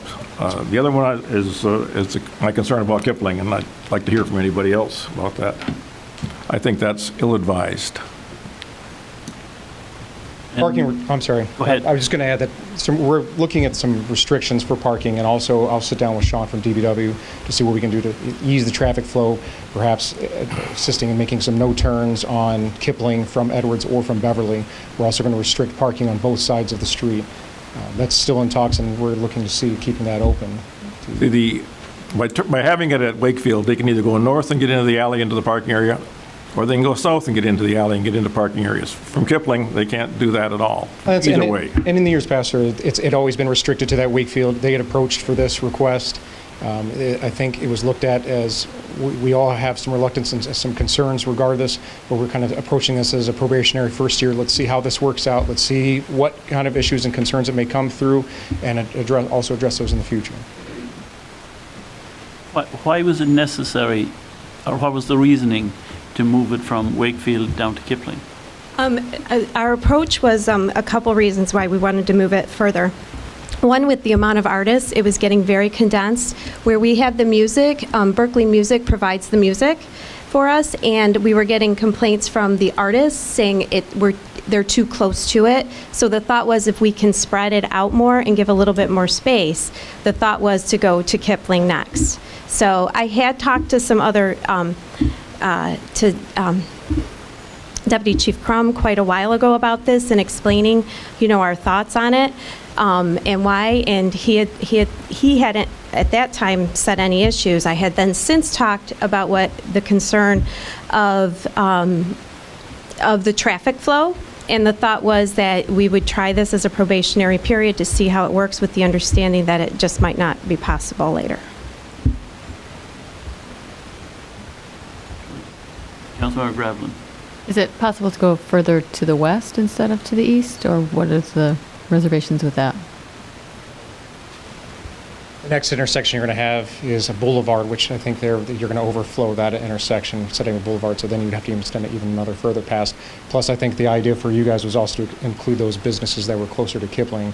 Those were the ones you had gotten signed off on for this event, to include those businesses because they wanted the foot traffic also into their locations.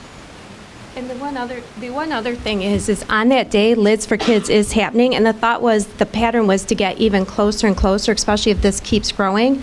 That would be the direction we would want to move. We have already moved the one way. We used to be at Tyler. We moved to Buckingham, which I've been told is even better that we are at Buckingham. But there's really no other way going farther west, as he talked, because then we'd have to go 2 more blocks, and that's just too far down. Anyone else want to weigh in on this? I also think that it's going to increase the traffic on Kipling, no question about it. Because people are determined to come back around on both sides, both north and south. But I suppose if you want to do it as a probationary or at least temporary situation and see what would happen, a trial, I could be persuaded to do that trial. Thank you, Your Honor. Just so I better understand, the consideration around the restrictions on the residential streets is to ensure that the public safety vehicles can navigate as appropriate if there's any need for that. Like if there was congested parking on both sides of those streets, we're concerned that we couldn't get a truck through there. Is that part of the thinking as well? Yes, sir. For the public safety equipment, also to ease the flow of traffic. If you have parked cars cars are weaving in and around, if you have those cars removed, that'll make that ease the flow of traffic much easier. So that certainly is paramount to my mind, ensure that there's, whatever we do, whatever streets, we need to be able to get those trucks through. Now, in terms of observing this as a trial period or something, how would we go about getting data on that? Will we have volunteers or spotters? Will we have like surveys? Could we leave something with the businesses? I'm just curious as to, after the fact, how can we determine whether this was indeed a success or whether it was, deemed a learning opportunity for us? Do we have any initial thoughts on after the fact when we do an AAR on this kind of thing and say, here's what went well and here's what we'd like to do differently? From the police standpoint, we're going to have an officer detail set up specifically for this event, plus myself, I'll be there on site monitoring the traffic flow and adjusting as needed to see if anything needs to be adjusted if they're getting too large of a congestion. As far as the outcome for the patrons and for other people, I think their Chamber of Commerce is going to be monitoring with their volunteers as far as ease of parking going into the Wakefield or other locations for parking.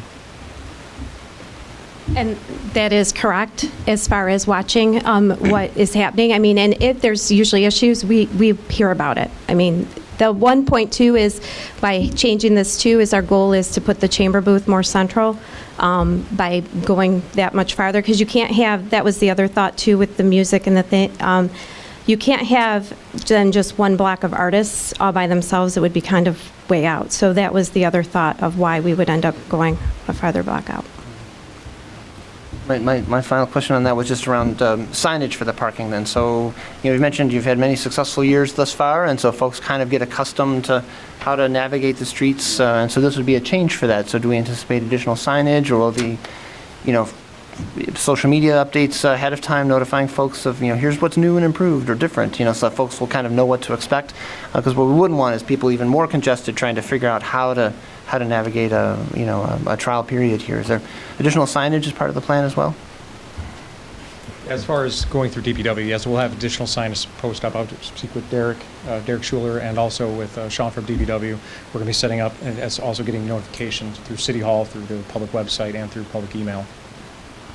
Yeah, and then as far as announcing, we always are announcing what's new, what's different, and that will make sure it's very clear.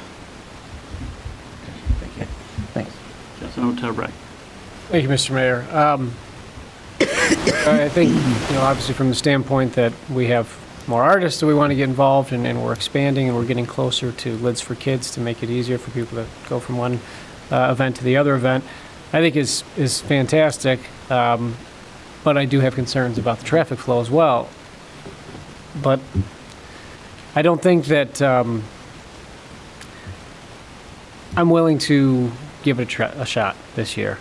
But I am sort of loath to implement any kind of surveys or data recording. I just think we sometimes get in the habit of doing a lot of those things, and I shouldn't say never, doesn't always give us the most accurate information or the information we're looking for. I think it'll be pretty clear to public safety, from public safety and from the department and the residents, that if there is a substantial concern or trouble that's caused of this, I'm confident that we'll hear about it. and it will make its way here, and that we'll have the feedback to then not do this in the future. But I'm okay trying it on a trial basis this year.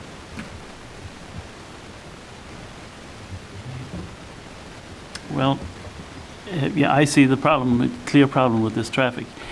Is there anything we could do midstream if this becomes problematic from a traffic management point of view? We could treat we could treat the intersection just as we would if, say, when we have power outs and actually put an officer in that location to direct traffic and smooth the flow. Not to mention you can close off a previous block prior to send traffic down another direction. So there are options that you would have as the day unfolds. Absolutely, there's always options and it'll be a change in progress if it does get to, and there's always a contingency plan, even if everything goes smooth as possible, but we have bad weather, bad storms, something going on, there's always going to be a contingency plan with it in effect. Okay. Yeah, and I think it's imperative, as I think Councilman or Mayor Pro Tem Baker mentioned, that we need to do as much communication beforehand on this to let the residents, let people know, like, don't plan on going that way because you're going to have to turn back around as often as we can prior to this, whether it's on the city's website, Twitter, chambers information, everything we can, so that the residents know, so that we don't get in a situation which will inevitably happen anyway, because not everybody happens to see that, but to try to alleviate as much trouble as possible. Thank you. Thank you. Very, you need to come to the microphone, please.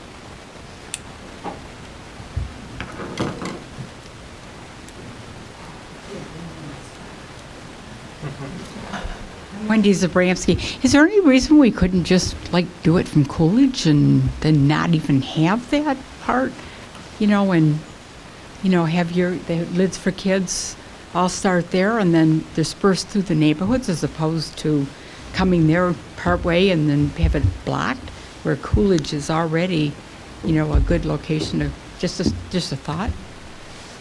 Well, that would be up to our traffic experts, public safety folks. I think in the future, if we're looking to expand, we could explore that idea, but I think we'd like to see first if this is even going to work expanding this direction. I think if you're going to have that much dead space in between, because I don't think they're going to have much vendors to fill up that location, I think that could pose a whole new interest of problems that perhaps we're not foreseeing right now at the short notice. Okay. Mayor Pro Tem. Thank you, Your Honor. Yeah, I like where that comment was going in terms of, ideally the event will continue to flourish. We'll continue to attract the tremendous kind of talent and artists to our community to help show their wares and demonstrate their skills.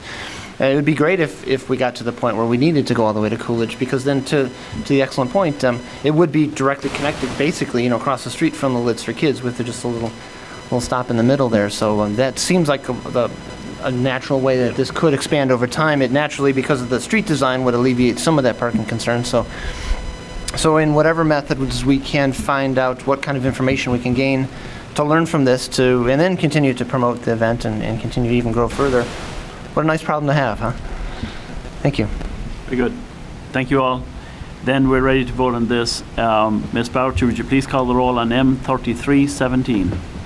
Turbrack, Yes. Baker, Yes. Blanchard, No. Ravlin, Yes. Stedman, Yes. O'Dwyer. Yes. And now, Ms. Boucher, would you please read item number 4? Motion number M3417, matter of approving an outdoor downtown Berkeley Street Art Fest on Saturday, July 15, 2017, from 10 a.m. until 6 p.m. It will be located on Robina north of 12 Mile and on Dorothea east of Coolidge Streets. It will be closed from 6 a.m. to 8 p.m. to allow for setup and tear down. Sidewalk sales will be permitted the day of the event. Sidewalk sales will include the selling of merchandise, not services. Is there a motion to approve M3417? Motion to approve M3417. Support. By Councilor Blanchard, support by Mayor Pro Tem Baker. Mr. Baumgarten. Thank you, Mr. Mayor, members of council. This is actually a new event that the Chamber is developing this year that we're very excited about. This kind of fills the July gap, but it's actually a street art fair, which is different than the Art Bash itself.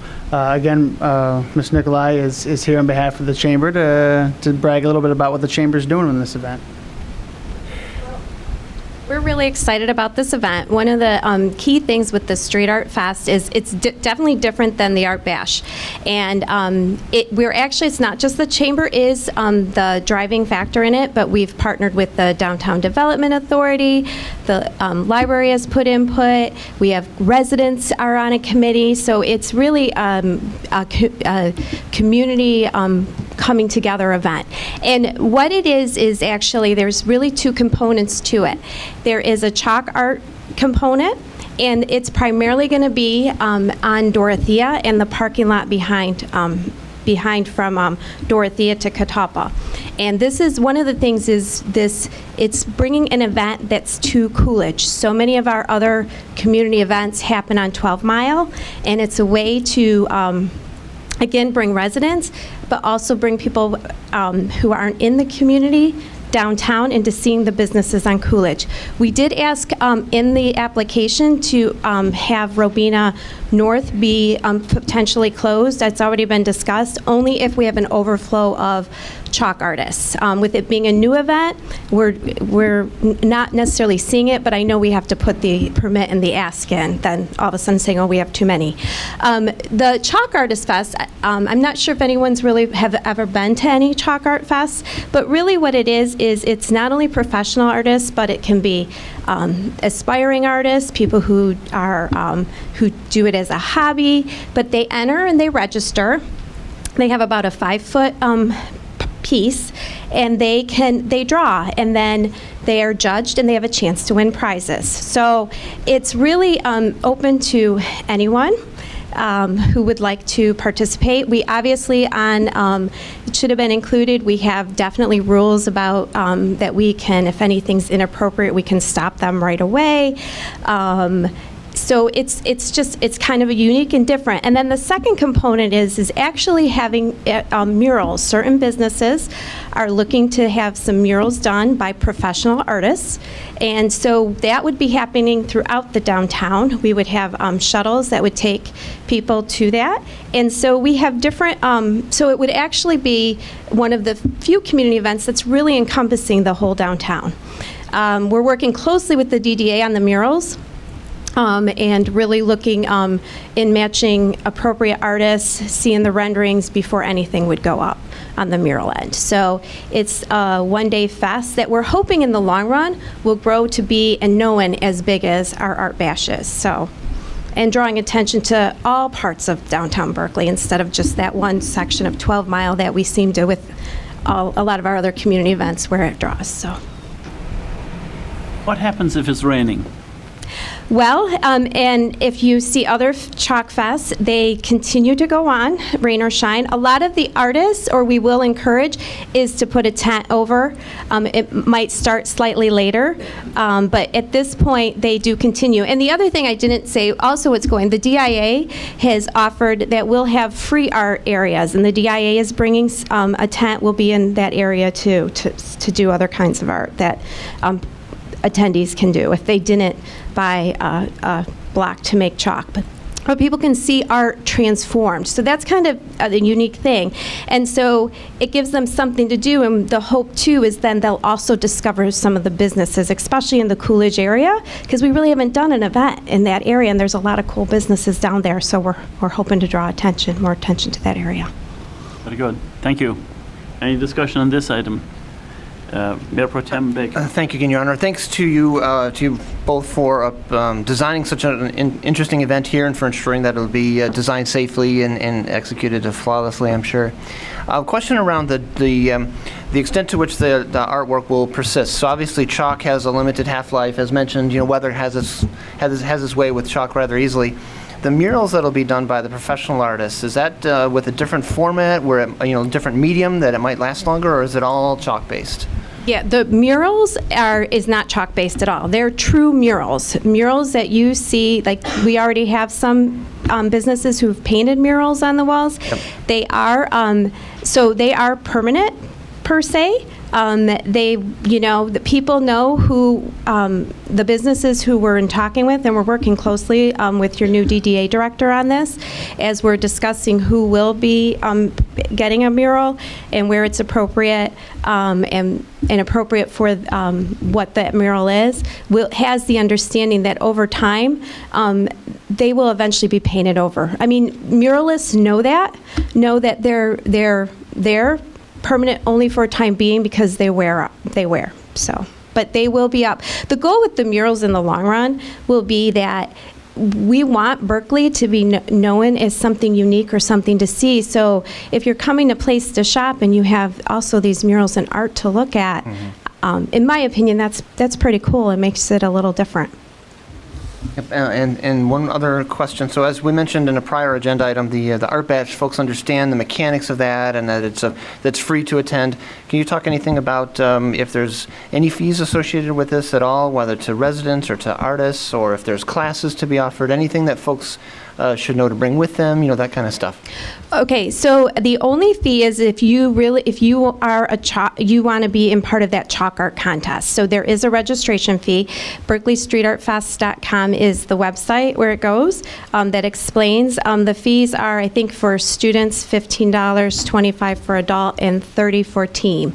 And so that is really the only fee. The other thing, too, which I didn't mention, we're partnering with the library to bring David Zinn in. He's a well-known chalk artist in Michigan, and he's going to be doing a program that day at the library, and then he will go about and do some really some art. Some his own chalk art drawing throughout. And yes, chalk art is temporary. It will wash off. Everything we've made very clear that there is specific chalk that you use. And in fact, the artists or anyone who's participating, part of that registration fee, you will receive we give you a 24-pack of chalk, the appropriate chalk, along with a T-shirt. Neat. Thank you. Sergeant, do you have anything additional? Just from the public safety standpoint, this leaves a much smaller footprint compared to the art bash as far as traffic safety closures. The only closure we're talking about here is from Coolidge on Dorothea to the high school practice lot, and then from Dorothea over to Catalpa. They've already prearranged parking through the high school and got the North High School parking lot set up so everything pedestrians won't even have to cross the street. As far as the 12-mile Robina, there'll be a closure from 12-mile north to the alleyway, which cross over, and there'll be city parking lots set up. The only concern that I think DPW had notified or identified was to make sure that we just give ample notification to the residents who live in the above the businesses and the apartments. They need to make sure that if they have their vehicles parked, especially back in that Dorothea alleyway over east of Coolidge, make sure they're notified so they don't get their cars locked in. Very good, thank you. Any discussion on this item? Seeing none then, Ms. Bowser, please call the roll on M3417. Baker? Yes. Blanchard? Yes. Gravelin? Yes. Stedman? Yes. Turbrack? Yes. O'Dwyer? Yes. Thank you. And now, Ms. Bowser, would you please read item number 5?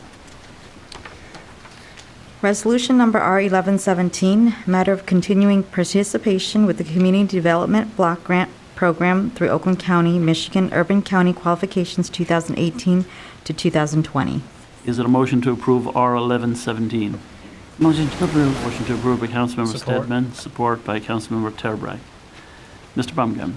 Thank you, Mr. Mayor. We are renewing. This will be extending a long-term relationship that we have had with Oakland County as we work with them on their community development block grant. Ms. Vanson has administered this program for a number of years and is available to give information on it if you'd like.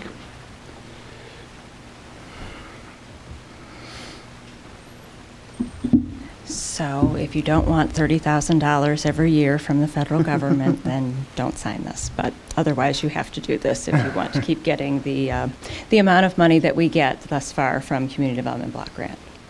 It's an extension of 2018, 19, and 20. Correct. Very good. And otherwise, the city of Berkeley would not, we're too small and too urban to participate on our own directly with the Department of Housing and Urban Development. So by having a shared agreement or a subrecipient agreement with Oakland County is actually the one that participates with HUD directly and then has a formula that it distributes the money to all of the smaller communities. So it's a very good program. It enables us to access some of that money. Otherwise, we would not be able to. Very good. Any discussion on this item? It's pretty obvious. Ms. Boucher, would you please call the roll on R 1117? Blanchard. Yes. Gravlin. Yes. Stedman. Yes. Turbrack. Yes. Baker. Yes. O'Dwyer. Yes. And now, Ms. Boucher, would you please read item number 6? Motion number M3517, matter of awarding a contract for senior home chore lawn cutting service to Expert Lawn and Snow at 2437 Wolcott Street, Ferndale, Michigan 48220. These funds are to be paid from account 275-940-818-033. Is there a motion to approve M3517? Motion to approve. Motion to approve by Councilmember Stedman with support by Councilmember Blanchard.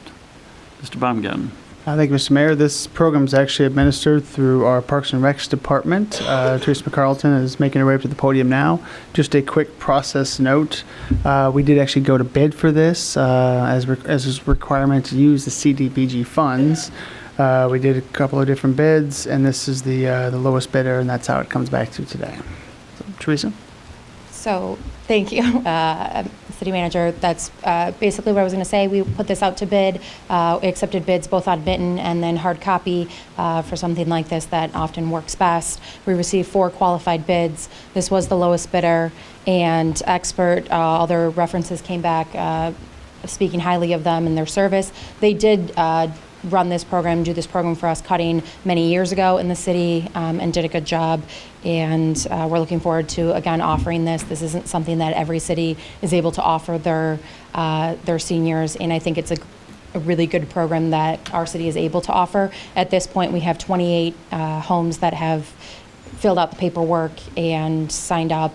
I'll be meeting with Expert tomorrow along with our senior coordinator. We'll go over how they have to invoice, because we have to then turn those, we have to file papers with the county to be reimbursed for those funds. And again, I think it's a tremendous service. The seniors pay a fee of either $5, $10, or $15 based on their income, and that's set by the federal government. Very good. Any discussion? Mayor Pro Tem Baker. Thank you, Your Honor. Thank you for coordinating this and bringing this to us tonight. Could you take just a half a step back and talk a little bit again about the nature of this program, and if someone was interested, is it too late to apply, or if they wanted to, how might they go about being able to benefit from this from this offering? I'd be happy to. So the way that this program is set up is it's for seniors who qualify based on their income. There's a form that they have to fill out. It's one easy sheet. We collect information that we then have to turn into the county. It's not full at this point.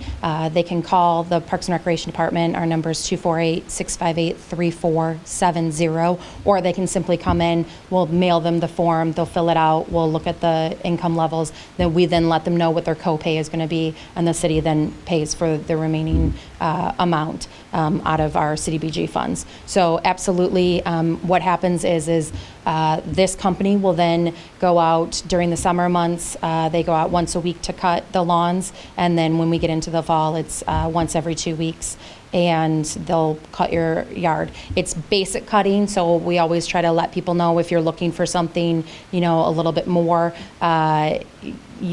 this might not be the right service for you. I do want to mention real quickly, I said the amounts, but double lots and corner lots are a little bit more, and that's listed here, so that homeowner would, those amounts would be a little bit more. But want your yard cut and you qualify as a senior based on your income, you're certainly welcome to apply. Thank you. Very good. Anything else on this item? Good program, nice program. Ms. Boucher, would you please call the roll on M3517? Gravlin? Yes. Stedman? Yes. Turbrack? Yes. Baker? Yes. Blanchard? Yes. O'Dwyer? Yes. And now, Ms. Boucher, would you please read item number 7? Motion number M3617, matter of authorizing the mayor to approve a sponsorship agreement between Vibe Credit Union and the City of Berkeley during the contract period of May 9th, 2017 to June 30th, 2018. Is there a motion to approve M3617? Move to approve. Move to approve by Councilmember Turbrack. Support. Support by Councilmember Gravlin. Mr. Baumgarten. Mr. Mayor, the only thing I have to say on this item is that Teresa and her staff does a great job of working with our local businesses. Vibe's done this for a number of years, and it is because of their great work that they keep, that Vibe keeps jumping up and being a community partner in this. So congratulations to you and your staff. Thank you. And I just want to, really, all credit to Vibe. I wish every business could be like them. They not only have done this sponsorship for the 9th year in a row, but they volunteer at our events. They volunteer at our senior luncheon. They bus tables, they send staff, and I think that's an absolutely wonderful thing. So this year, last year, one of the new things with the agreement was that they had donated a bike fix-it station that's now at the community center, and it's great. This year, they're doing a number of the same things, sponsoring our Summerfest, Winterfest events, summer camp shirts. But this year we are going to be removing a couple of the picnic tables that have been at J.C. Park, the stationary ones that have a little bit of moss growing on them and concretes. We'll be taking those up, and 2 picnic tables will be donated by Vibe that will be permanently at J.C. Park, and we're excited about that, and we're incredibly grateful for the sponsorship. Indeed we are. All the sponsors that sponsor so much in our city, actually, they do an amazing job and make a lot of things possible that would otherwise not be possible. Ms. Bowers, will you please call the roll on M3617? Stegman? Yes. Turbrack? Yes. Baker? Yes. Blanchard? Yes. Revlin? Yes. O'Dwyer? Yes. And now, Ms. Bowers, will you please read item number 8? Motion number M3717, matter of approving the purchase of body armor from On Duty Gear LLC, P.O. Box 611258, Port Huron, Michigan 48061, for the cost not to exceed $9,075 from account number 101-310-744-000. Is there a motion to approve M3717? Motion to approve M3717. Motion to approve by Councilmember Blanchard with support by Councilmember Terbrack. Mr. Baumgarten. Mr. Mayor, again, this item comes to you after going out to bid and looking at a couple of different, well, not a bid, but soliciting quotations from a number of different vendors. We come back to you with the lowest price, and we hope the best value as well. Sergeant Papke, as well as Chief Eshman, have been hard at work in making sure that we have the best gear possible for our officers. Sergeant Papke was a member of the SWAT team on the Detroit Police Department before coming to Berkley. Currently, he is a member of the Southeast Oakland County SWAT team. He's also a state licensed self-defense instructor. So in the area of such tactics, as well as protective gear, he's the most well-versed in this. So turn it over to him for questions. Good evening. I think the city manager basically covered it. Our officers wear concealable bullet-resistant vests underneath their uniforms every day, and those vests have a life expectancy of 5 years. That's due to the nature of the way the equipment just breaks down, the fibers and the materials break down. So as officers' vests come up for expiration, we seek replacements for them. Very good. Any discussion? Councilmember Blanchard. Quick question. Thank you, Your Honor. How many vests are we buying this time? It would be 11 sets. So we're going to phase this so every so often we're buying to keep them replaced in the 5-year cycle? Correct. So as we hire and as officers retire, we're continuously buying and replacing armor. As I guess every 5 years or so, we have a large number of officers that come up at the same time. And we did the same thing 5 years ago with a large purchase. Very good. Any other questions on this? Thank you, Your Honor. Thanks for helping ensure that everybody's safe out there. And here's hoping that we never actually need to use that stuff, but it's always good to have the confidence. What's the time frame on this kind of thing? I imagine that the swap out is relatively simple. It's just here's your old one, here's your new one kind of a deal. Is it more complicated than that, or is it really just literally swapping them out? No, not really. What'll happen is if everything's approved, within the next week or two, we should have the entire department sized, and then they'll submit the orders to the manufacturer, and I believe their turnaround time right now is around 45 days. Nice. So we'll have the new pieces of armor will start showing up, and then at that point it is just a swap. And that's well within the 5-year window. I'm sure we've timed this Yes. to, yeah. And we stopped short of like the RoboCop kind of outfit stuff this time around, right? Not anything like that. No, it's exactly what you see right now. Maybe someday, but for now I'm very satisfied with this. Thank you. Pretty good. Councilmember Gravelin. What happens to the old vests? Are they recycled, just thrown away? Where do they go? The materials can be recycled. They can't be issued or used anymore. There's obviously some liabilities for that, but We don't get any trade-in for old for new or recycling? in that respect? not really. It doesn't really work that way. Okay. But we do recycle them. Thank you. I guess I do have a thank you, Your Honor. One, how are these things quality tested, right? So obviously, I hope that they're never never needed in the field. But do we get extras that we put up against in the range or something? I mean, how do we have a confidence as to what their rating is? I'm just, if you pardon my curiosity, just for a second. So the National Institute of Justice is the overall agency that tests and certifies body armor, and so every manufacturer is required to submit whatever product it is and whatever threat level rating. There's different threat level ratings for body armor, and that threat level rating is what that armor is rated to stop, what specific bullet at what velocity it's rated to stop it at. So when a manufacturer produces a product that says we're making a product that is this threat level, the National Institute of Justice then tests that product to confirm it. Okay, so there's a rigorous testing process that the manufacturer goes through then, and then yes, they certify and all that kind of stuff, and it's oversight and all that. Okay, good. That's great. Thank you. Very good. Then, Ms. Boucher, would you please call the roll on M3717? Turbrack, Yes. Baker, Yes. Blanchard, Yes. Gravelin, Yes. Stedman, Yes. O'Dwyer. Yes. And now, Ms. Boucher, would you please read item number 9? Thank you. Thank you, Sergeant. Resolution number R1217, matter of approving a contractor agreement with Robert North as the interim director of Public Safety Department. Is it a motion to approve R1217? Motion to approve. Motion to approve by Councilmember Stedman. Support. Support by Councilmember Blanchard. Mr. Baumgarten. Thank you, Mr. Mayor.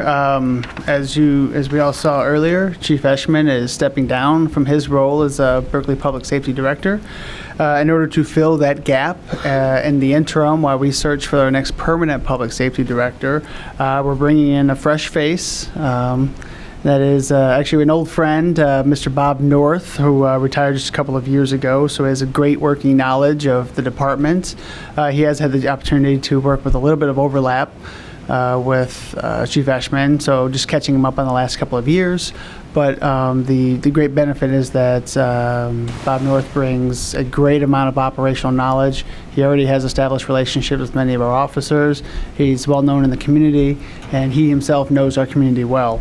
So we think he makes a great interim public safety director, and we've already launched the process of searching for the next permanent replacement for Chief Eshman. So with that, I ask that the council please approve the interim contractor agreement for the interim director of public safety. Thank you, sir. Any questions for the city manager? Very good. Yeah. Thank you again, Your Honor. Thank you for helping ensure that we bring back seasoned leadership to provide that transition during the timing here, so that continuity is effective. I noticed the notion of interim, we spell out 90 days in the contract. Yes. Is that right? Or sooner or less as appropriate? Yeah, it could be less. It's 3 months, and then if we need to, we can go to a month after that. We foresee the search process lasting up less than 90 days. So we think this is an appropriate term. Thank you again. Very good. Thank you. Ms. Boucher, would you please call the roll on R1217? Baker, Yes. Blanchard, Yes. Gravelin, Yes. Stedman, Yes. Turbrack, Yes. O'Dwyer. Yes. And now, Ms. Boucher, would you please read item number 10? Motion number M3817, matter of awarding the rock salt bid to Cargill Incorporated as administered by the City of Farmington Hills and the Mitten Cooperative Bid Program. Is there a motion to approve M3817? Motion to approve. Motion to approve by Councilmember Blanchard. Support. Support by Councilmember Gravelin. Mr. Baumgarten. Thank you, Mr. Mayor. Actually, this item comes to you from Mr. Schuler in our Public Works Department. Derek? Good evening. Hi. Every couple of years, we look to rebid winter rock salt, and we've been working with Farmington Hills and Mitten now for several straight years, and it's been a wonderful relationship. We've really reaped the benefits of this collaborative bid from a pricing standpoint, from a quantity standpoint as well, so we've been nothing but happy with it.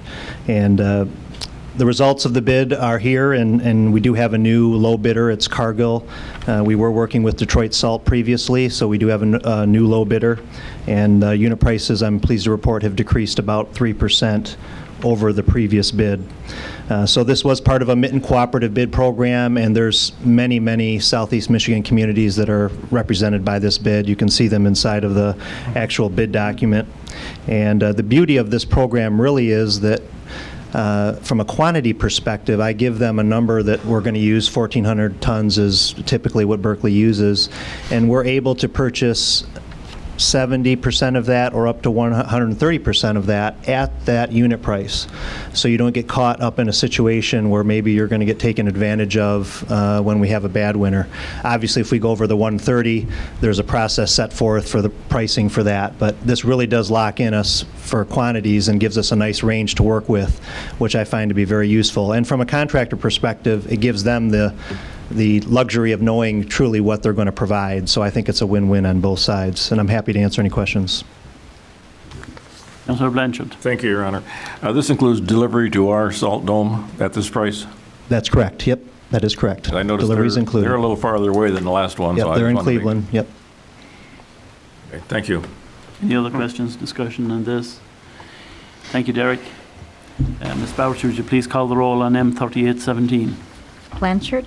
Yes. Gravlin. Yes.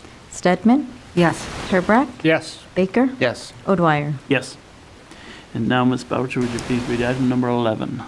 Motion number M3917, matter of awarding the 2017 CDBG sidewalk ramp replacement program to Adia Concrete Construction of Milford, Michigan, an amount of $60,636.40. Is there a motion to approve M3917? Motion approved. Motion to approve by Mayor Pro Tem Baker. Support. Support by Councilmember Stedman. Mr. Baumgart. Thank you, Mr. Mayor. I'm appreciative of the council approving the renewal of the agreement with Oakland County for CDBG because we get to do great projects like this, as well as Teresa's home tour project that she had earlier. Derek could go through the specifics on the CDBG ramps, but this is, again, one of the ways that we are making those dollars go farther in Berkley and bringing in federal monies and investing them in our hometown. So, Derek? Thank you, Matt. Every 2 to 3 years, we like to have a round of sidewalk ramp replacements through the CDBG funding, and that's to gather enough money to make the economies of scale work with a project of this size. So it's time again to reconstruct some ramps and bring them up to ADA compliance, and we're able to do 5 intersections this year, which would be all 4 corners, and bring them up to ADA standards. So we worked with our engineering firm to produce the engineering drawings. We went out to bid. It was posted on Mitten. We had 7 bidders come in, and Audia was the low bidder on the project. So we're recommending approval. This is a project that's going to take shape very quickly.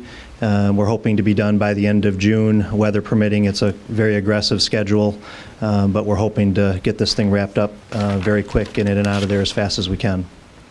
Good, thank you. Any questions of this? Mayor Pro Tem Baker. Thank you, Your Honor. 2 questions, I think. First, have we had an opportunity to inspect this provider's work in the past? Are we comfortable with what they're We have, and HRC, our engineering firm, did contact all the references. They've actually worked with Audia in many different communities, so they're well-versed in this type of work, so we have the utmost confidence they'll be able to perform this work. Great, thank you. And then in terms of the areas that have been selected for receiving the new sidewalk curbs this time around, to what extent have or will we be notifying the residents and making sure that the construction is done safely and properly and all that kind of stuff? Sure, and I didn't elaborate on that before, but we've our practice has been to work around each of the 5 sections of the city. So these were selected trying to make our way through the city to the best of our ability, find locations that were a good fit for this type of work. So we moved into this section this year. As far as your other question was outreach. The residences. So our last project 2 years ago, we hand-delivered notices to everyone on the corner with the approximate construction schedule, what to expect, what's needed from them, and I think that worked out really well. We did not get too many questions on it, so it went fairly smooth. So I anticipate doing the same thing again. We'll follow that same communications protocol, notify the residents with hard copies, let them know what's happening, and the general construction time frame. Great, so they'll have enough time to make alternate plans or arrangements as appropriate. Correct. We really want to get in there remove them and get the concrete poured very quickly and then get the foot traffic on it. The beauty of the foot traffic is we're able to open it up sooner than you would a typical road constructions. Right. Thank you. Any additional question, discussion on this item? Seeing none, then, Ms. Boucher, would you please call the roll on M3917? Groveland? Yes. Stedman? Yes. Turbrack? Yes. Baker? Yes. Blanchard? Yes. O'Dwyer? Yes. Thank you. Now, Ms. Boucher, would you please read item number 12? Resolution number R1317, matter of approving the 2017-18 through 2023-24 capital improvements plan of the City of Berkley, Michigan. Is there a motion to approve R1317? Move to approve. Move to approve by Councilmember Turbrack. Support. By Councilmember Blanchard. Mr. Baumgarten. Thank you, Mr. Mayor. This is the first of 4 items to come before you in the course of approving the annual budget for what is originally, well, usually 1 year, but we actually have the next 2 years proposed to you. It's worth noting that the Budget Act only allows a municipal government to approve 1 year in advance. But through the hard work of the Finance Department, led by Sabrina, we've actually brought forth a 2-year projection on where the city is going as far as how we'll be investing the resources of the community. The first item to come before you today is the capital improvements plan. You'll see Sabrina will go through some of the highlights. Some of the things that you won't see this year. Or you want to go first and then we'll discuss after? Let's do that. Sure. All right. Good evening. This is an annual requirement. So when a city has a approved master plan, they then are required to approve an annual capital improvement plan. So the Planning Commission did approve this. They asked a few questions, but they did ultimately approve it on April 25th. This is a 7-year CIP plan with $18.4 million over that 7 years planned to spend.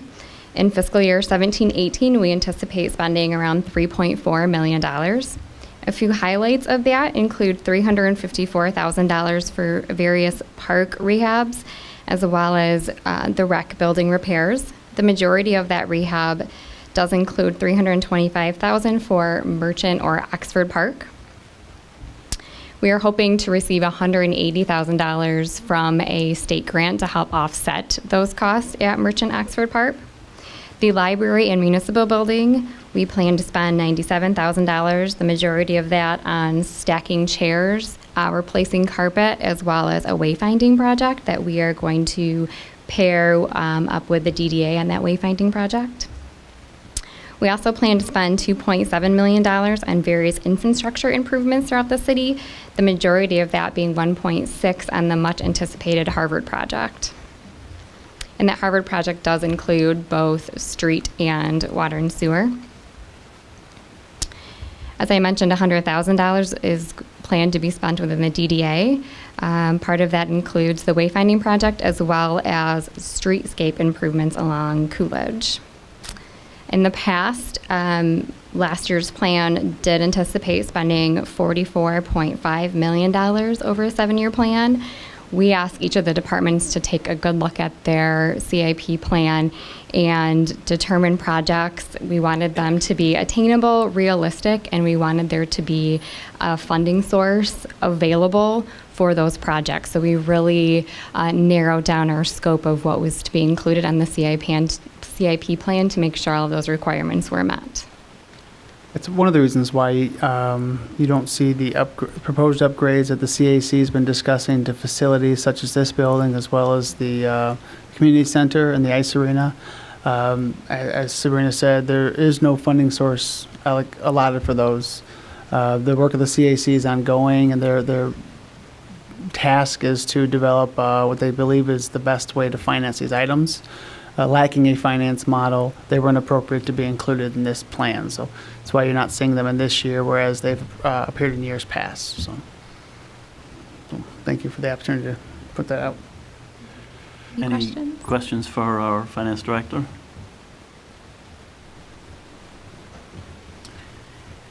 Well, it's very important for us to think ahead in terms of capital improvement and kind of stagger out through the years ahead what will be expended and what will be needed. So we've been through this, of course, at the budget meetings. And so we have been over this ad nauseum. Is there anything additional that anybody wants to add to this? I'll just note that nowhere is good and thoughtful planning more apparent than in the 18-19 budget year. We're proposing to purchase a fire engine, Right. a ladder truck. And because we have known that this expenditure was in place for quite a while, we've been able to allocate funds annually in order to sort of save up like you would at a household budget. So this is basically something that's been pre-funded, and so while we're anticipating it to be funded out of fund balance, it's because we have added to it over the years in anticipation of this. So that is where thoughtful planning is probably most apparent, is when we can upgrade our current offerings to our residents and go above and beyond with a new truck that offers new services. That's a $900,000 little item. Just a tiny one, yes. Very good. Well, thank you very much. If there is no additional discussion on this item, then we're ready to take a vote on that. Ms. Boucher, would you please call the roll on R1317?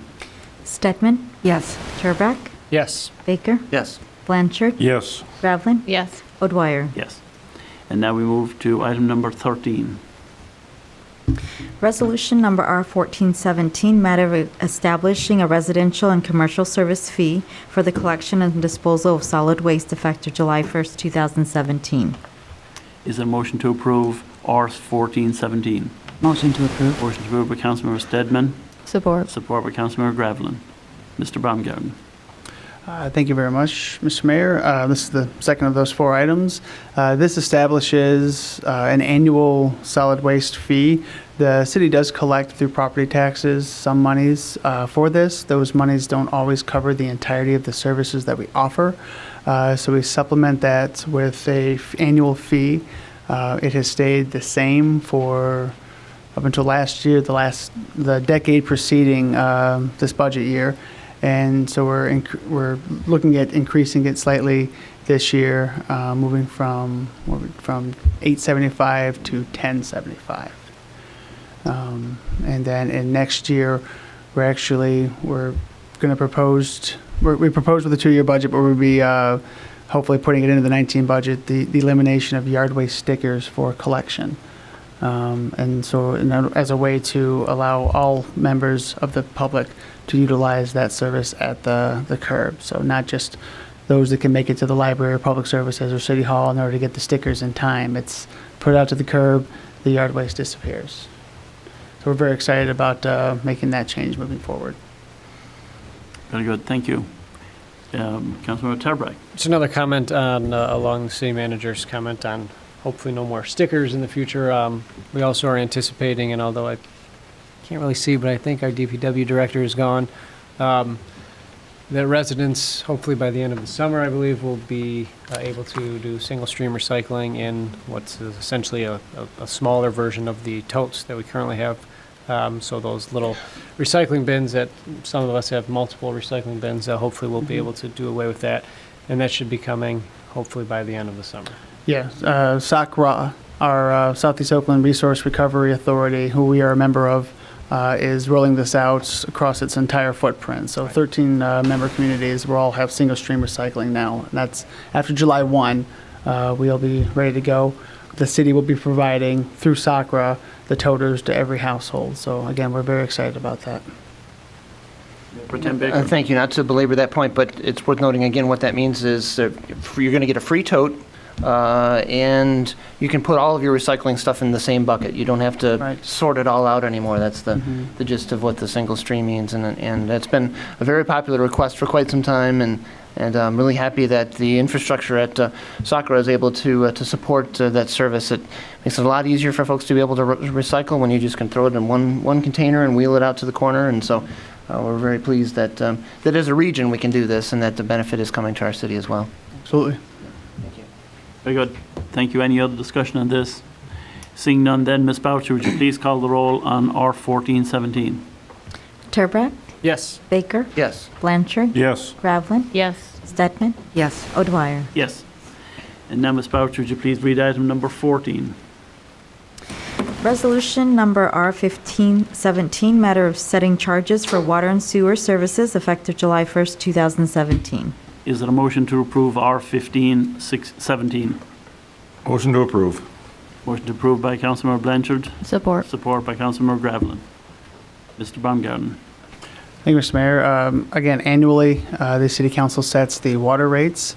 As you recall, the presentation from Plant Moran just a couple months ago, that was taken into consideration as we built out a proposed structure for you. Sabrina's prepared some information for you as well on this. So in looking at the water and sewer fund, there are three main components of revenue. There's a consumption charge, which is based on the actual water that you use. The ready to serve charge is a fixed fee, and then the storm water charge, which is based on the proportionate share of debt and drain commission storm water charge. That is billed on an ERU unit, which is an equivalent residential unit, which we had a study done a number of years ago by an engineering firm that came up with that calculation. So expenses related to the water and sewer fund. So we purchase our water and our sewer from SACWA as well as Oakland County's Water Resource Commission. So you can see the majority of our water and sewer expenses are from those purchases. The other larger expenses relate to salaries and fringes, as well as vehicle and equipment purchases, our sewer lining program, and our construction and engineering costs. Again, this is related to the Harvard project, as well as debt service. Sorry, that should be $533 on the very bottom. So when Plant Moran came out to help us with our water and sewer rate study, they took all of these things into consideration, and they recommended that we rework our water and sewer rate structure to best charge those users of the system for what they use. So again, the low users would be charged a lower fee, and then the high users would be charged a higher fee. In addition, we built in a capital component, and based on CAC, our CAC committee, they recommended that we build in a Harvard-like project into our water and sewer rates, and we tried to do that as best we could, but unfortunately, to do a project of that magnitude, the water and sewer rate would have been extraordinary. It would have been too much. So we actually scaled that back a little bit to a more reasonable rate increase. We also had to factor in that SACWA has increased our rates 2.3%, as well as Oakland County has increased 4.8%. Our stormwater by Oakland County has increased 1.6%, and then all other expenses have increased approximately 1.86%. So taking all of those things into account, Plant Moran helped us come up with a recommendation for a water and sewer rate. So you can see our current rate is fiscal year 2017, where you can see the consumption rate was much lower. So what we've done is switched that. Is it backwards? Oh no, that's right, sorry. So we've switched that. So it's a 3.55 for water, and the sewer is 3.76, and then the fixed rate as well, we've reduced that fixed fee. As well as the storm sewer, we are increased a proportional rate. We've also considered to remove the billing charge. So in the past, everyone's bill had $3.11, and we have taken that out and built it into our fixed fee, or I'm sorry, into our variable fee. So what does that mean? So this would be a average user. So we say an average user of Berkley system uses 1,500 cubic feet, and they have a 3/4 size meter. So on the water and sewer side, so you'll see on the consumption fee, in the past they were billed $29.55, on the sewer $31. That has now increased. However, on that ready to serve fee, that has come down. So that is cut by 60%. So in total for fiscal year 17, you would have paid $180. We have increased that. You now will pay $196. That is approximately an 8.6% increase. or about $15 per quarter, or $62 per year. And again, just to reiterate, in the past, these rates have not included any capital fee into that. So now we are trying to fix our infrastructure so it continues to thrive.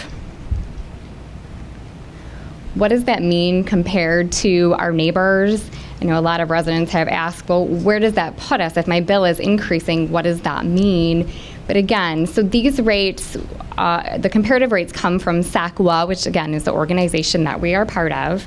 So these are based on last year's rates, since the new rates for July 1st, 2017 are not available yet. So even with our new proposed rate, we are still one of the lowest of our neighbors of the 10 communities listed. So again, this is based on the average user in SACWA uses 4,000 units, where the average Berkley user only uses 15. So these numbers may look a little different than the previous slide. But again, we are still one of the lowest when it comes to our water and sewer charges. And again, you can't compare water and sewer rates from one community to another. They are very different just in terms of how old an infrastructure is, or how new, or how many residents. So a lot is different, but I think we're still in the ballpark there. So again, your low user will see an actual decrease. We looked at some of the lowest users within the community, and they will see a slight decrease in their water rates for this year. Very good.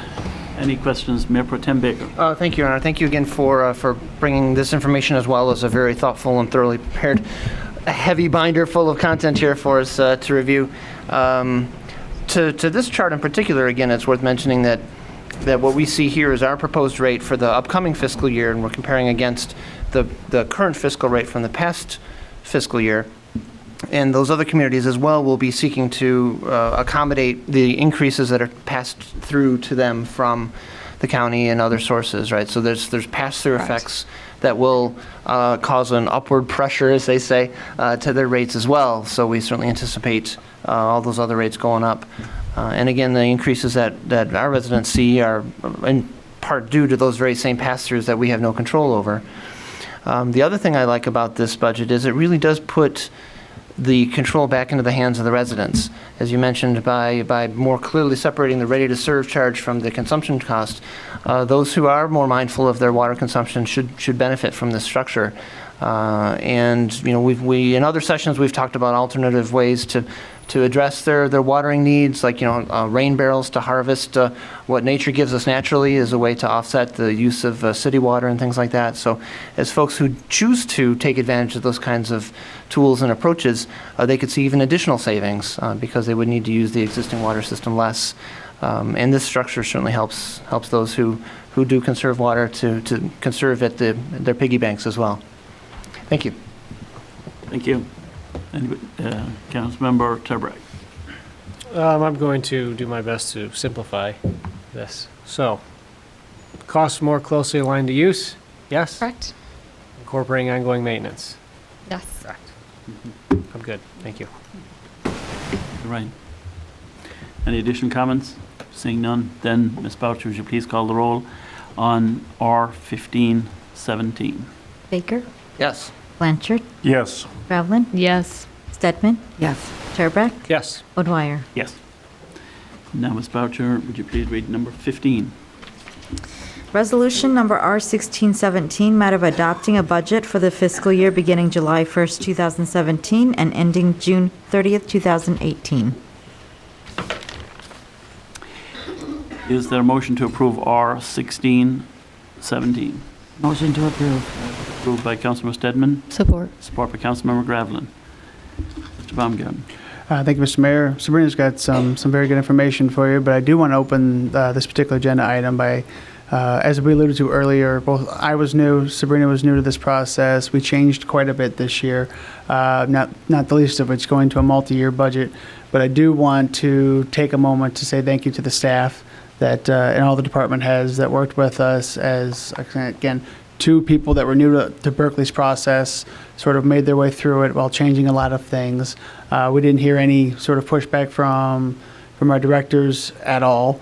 all were quick to embrace this new format. And I think we were actually meeting with some of the department heads months, or at least a month to 6 weeks in advance of what the schedule that they were typically used to. And at every turn, the staff stepped up, and they did a great job preparing this budget for you guys. And I want to give a great debt of gratitude to those that we work with day in and day out on creating this document for you. So I appreciate the indulgence. Thank you. Sabrina? As the city manager mentioned, we did change this to a multi-year budget for many reasons. I think the biggest is I really do believe it improves our financial management and helps us plan more of a long-term strategic planning, looking at only not our operating costs, but as well as those capital costs and how that will work.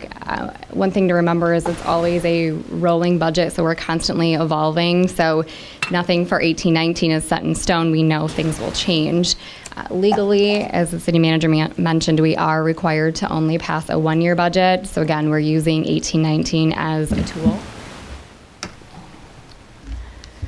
In doing that, we did come up with some assumptions for 2019. Again, some of this is just our best guess, which is one of the downfalls of doing a multi-year budget, is some of the unknowns we just aren't quite sure of. I know it's getting late, so I'll try to speed through this as good as I can here. Focusing on the general fund. So revenues, the majority of the general fund revenues are made up of property taxes, in fact 64%. The second largest is from our state shared revenue. With property taxes, again, with 64% of our revenue coming from that source, it's very important to look at what goes into our property taxes. There are two big factors in my mind, Proposal A, which we'll talk about on this slide, and then the Headley Amendment. So Proposal A limited the growth in taxable value to the lesser of 5% or the rate of inflation. This began in 1994. And you can see the rates of inflation historically since that time, and nowhere near, except for maybe in 2009, is it even close to 5%. So what that means is if you owned a home last year and had a taxable value of $75,000, the inflation rate this current year is one of the lowest in history at 0.9%. So your taxable value can only go up by 0.9%. So this year, your taxable value is $75,675. The only way to uncap this would be with a sale of a home or new development. In that case, this 0.9% does not apply. So what that means, so prior to 1994, you were taxed on your state equalized value, which you may see out there as SEV. And so there grew to be this disparity between the state equalized value, which is more like an assessed value of what your home is worth, versus that taxable value, because again, your taxable value can only increase by that rate of inflation. So it got to be this big gap. And so it's kind of hard from the finance side, because you say, gosh, we could be taxing at this SEV value, so we're more or less losing out on that taxable value. So in this case, that gap is $147 million. So when you think that we levy around 12.3 mils for just our operating purposes, that's a loss of around $1.8 million to the city because of levying at the taxable value versus being able to tax at that SEV. Our taxable value did go up 5.25%, which was wonderful news to hear. Unfortunately, we are limited with not only Proposal A, but also related to Headley. So between Headley and Proposal A, instead of reaping the benefits of a 5.25% taxable value increase, we're now limited to only a 2.7 operating increase in our revenue related to taxes. So what did Headley say? So Headley reduces our millage rate when an annual growth on existing property is greater than the rate of inflation. So in this case, when you have a rate of inflation at only 0.9%, chances are the actual value on your property has increased greater than that, especially now when the economy is picking up. So that means that the millage rate is actually We call it being rolled back, which is reducing it down by a calculation done at the state level. And it never can roll back up. So again, prior to 1994 in Proposal A, they actually had where you could get a Headley roll-up. Again, in 1994, Proposal A said it can only go down, it can never go back up. This was to benefit the homeowners, which is good news on that side. So again, what does this mean? So by charter, we can levy 10 mills for operating purposes. For public safety, we can levy 3 mills, and for sanitation, we can levy 3 mills. I consider this our operating. So total mills, max by charter, we could levy is 16 mills. We've been rolled back over the years down to a max that we can levy legally is 12.3202 mills. Again, I'm probably oversimplifying this, but the loss on mills is 3.6 mills, or almost 3.7 mills, which is a loss in revenue of around $2 million. So you couple Headley rollback of a loss of $2 million with the loss with the Headley, or I'm sorry, the loss with Proposal A, and that's almost $4 million that the city loses out on. Here's showing what the tax rates between 2017 and 2018 are. So you can see the general fund levy was 13.4 mils in fiscal year 17 and 18. It's reduced down to 12.9. On top of that, we also levy for sanitation, and we have 1 debt millage left. 2 have rolled off, so we're down just to 1, and that one does expire, I believe, in 2021. So again, our total mills levied last year was 15.8. And again, this is just city mills. This doesn't include your county and schools, just city. And then for this coming year, fiscal year 18, we calculated 15.174. Again, a couple different factors being a reduction in our debt that we need to collect for, as well as our Public Act 345. We had some decreased costs there, and Headley. Where does this leave in relation to other communities around us? You can see we're pretty in the middle, I would say, with what the city of Berkley levies. You can see some of our surrounding neighbors, Madison Heights, Oak Park, even Huntington Woods, they are much higher than we are at 15 mills. One of the things I always think is important to note is not every mill is created equal. So sometimes you'll hear, well, Novi only had to levy 1 mill to do X project or for X service. Something to note is that Novi, when they levy 1 mill, they receive $3.2 million from 1 mill. The city of Berkley receives $500,000 from 1 mill. So again, not all mills are created equal. 5-year historical rates for taxes. We are at a 5-year historical low as far as the operating mills. And we are at 15.1746. Again, not only do we have our Headley rollback, but we've also had, as I mentioned, 2 debt millages that have fallen off. So what does this mean to your average homeowner? So the average homeowner, their value is worth $75,000 taxable value. We said we would see a 0.9% inflation rate. So now this year their home is worth $75,675. So last year they would have paid $1,187 on, again, city-only taxes. This year, because of all the factors I've mentioned, they will pay $1,148. So they will see a tax savings of $39 just related to city services. We said the second largest revenue source in the general fund was state shared revenue. So here is a 20-year history of that. You can see on the high side in the year 2000, we received almost $2 million from state shared revenue. There are 2 pieces of that, the constitutional and the statutory.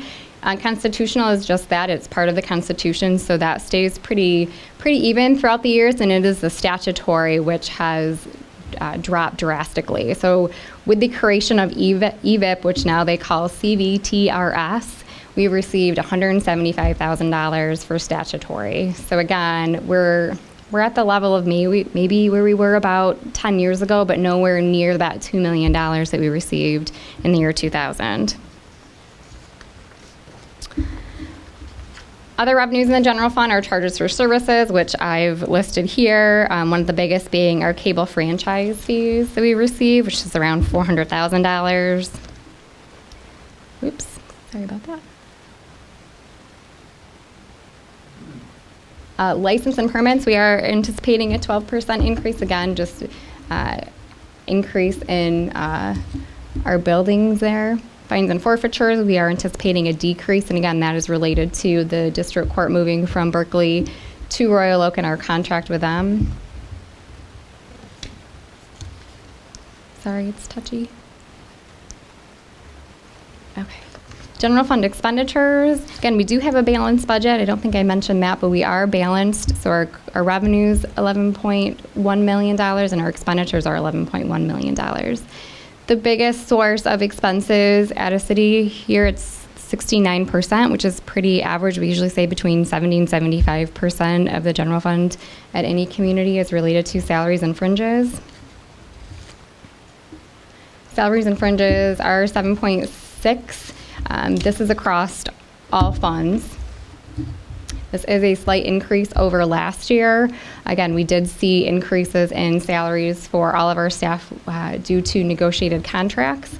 We saw a decrease in healthcare across the board, and that was a majority related to switching our retirees to a Medicare Advantage Blue Cross Blue Shield plan.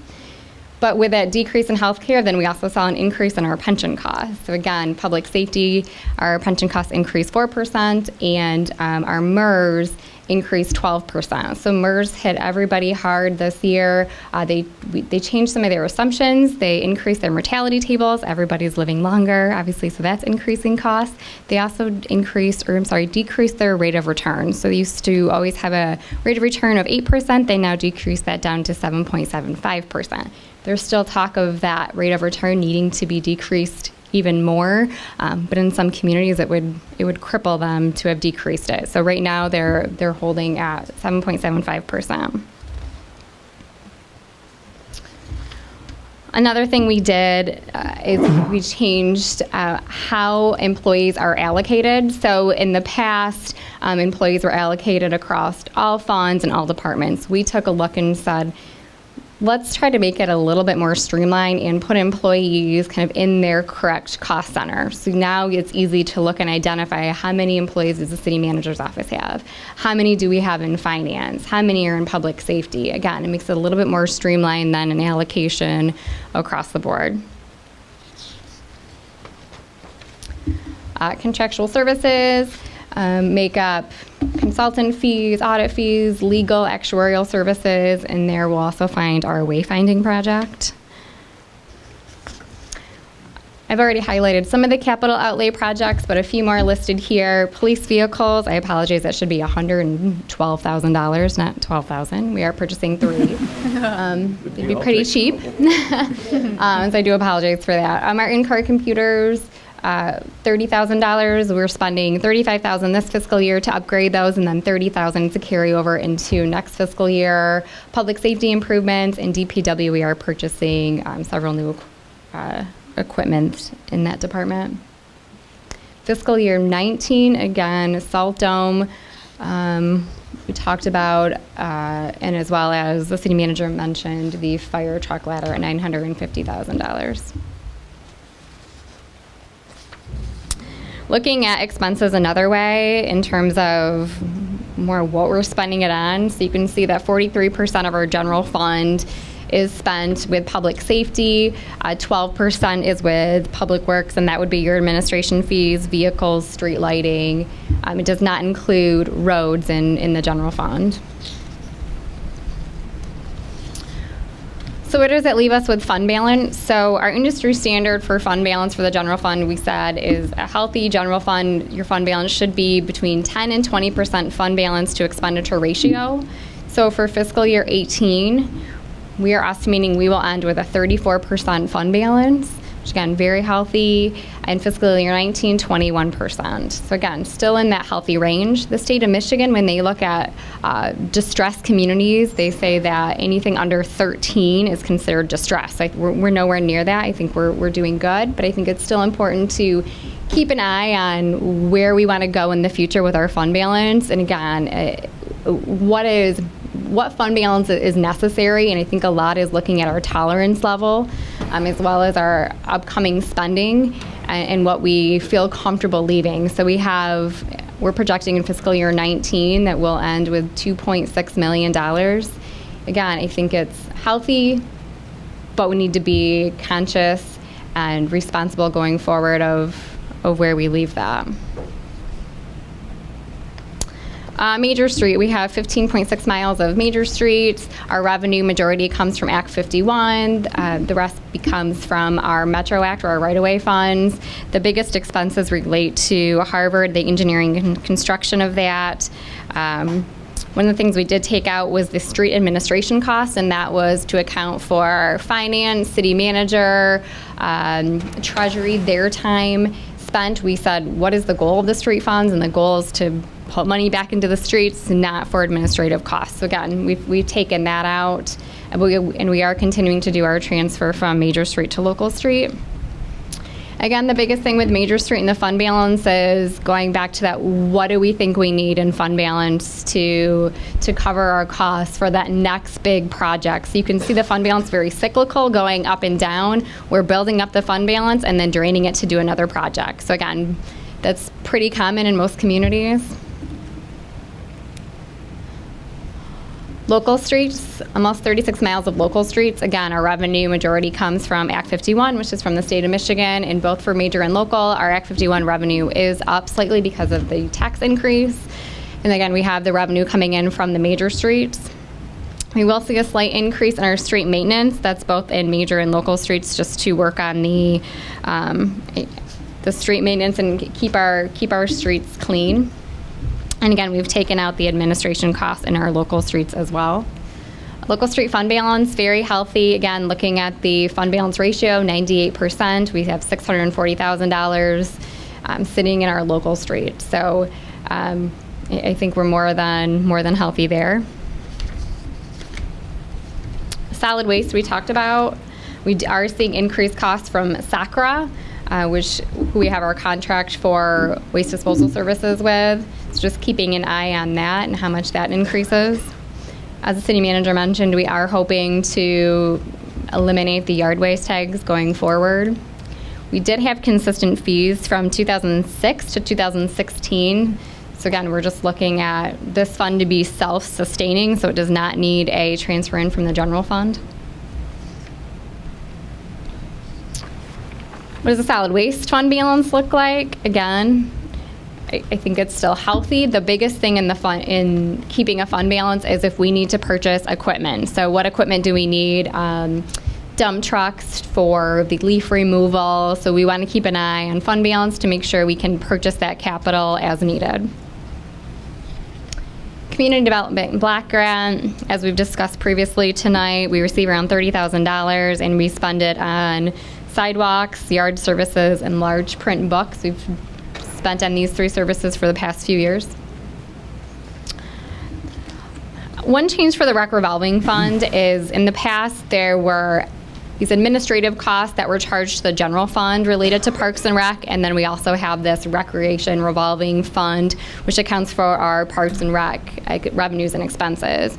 So we said, why don't we combine all of our parks expenses and put it into one fund so we can have one picture of what a Parks and Rec department actually costs us versus having some expenses over here in the general fund and then some over here in our rec revolving fund. So we took these administrative costs out of the general fund. That included our Parks and Rec director, office assistant, maintenance staff, as well as all of the community center building equipment, custodial services, utilities. All of that was in the general fund.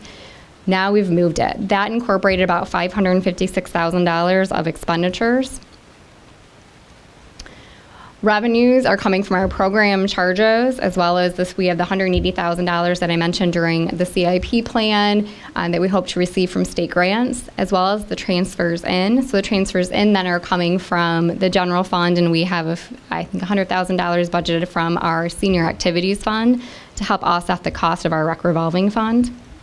So expenses, I mentioned that administration department that we took out of general fund and put in Parks and Rec is $556,000. Miscellaneous programs account for our Oxford Park rehab, including a splash pad and restrooms.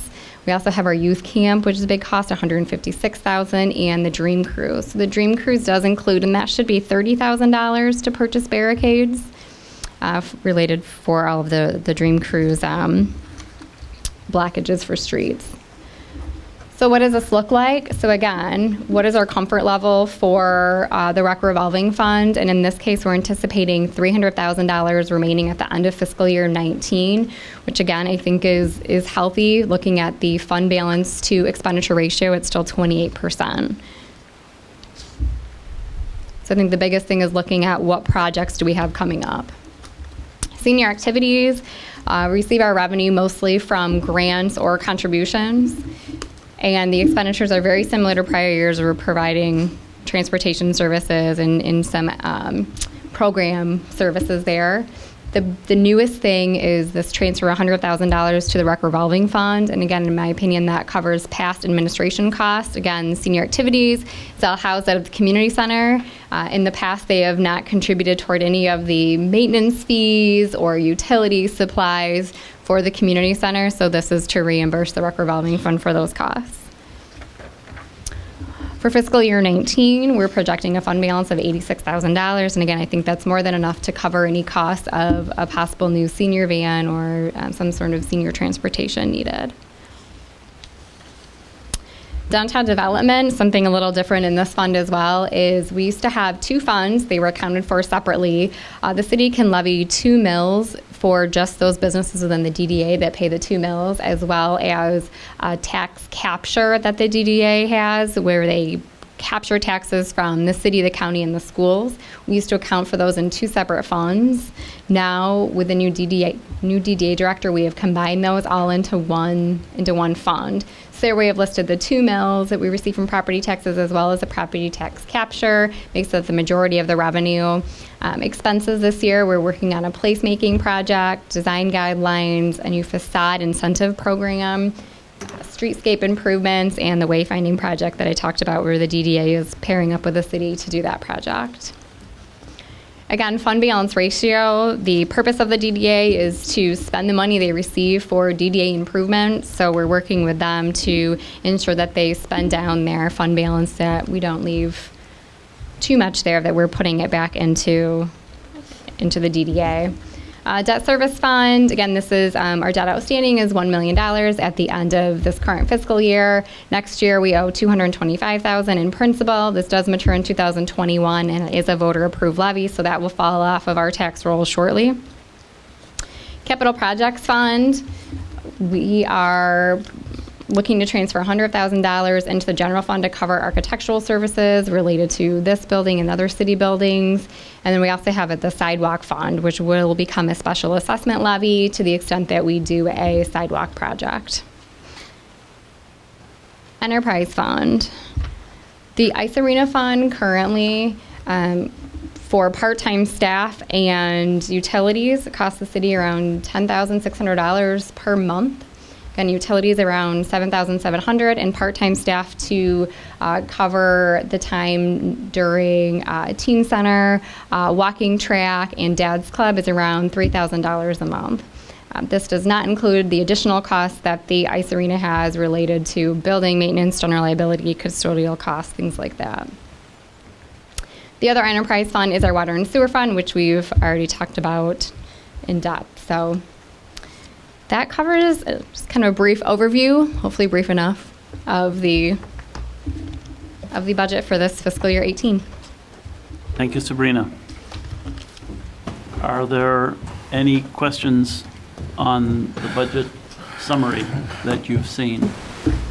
I know that you have spent hours and hours going line by line through the background information for all of these summary slides. Councilmember Terbrecht.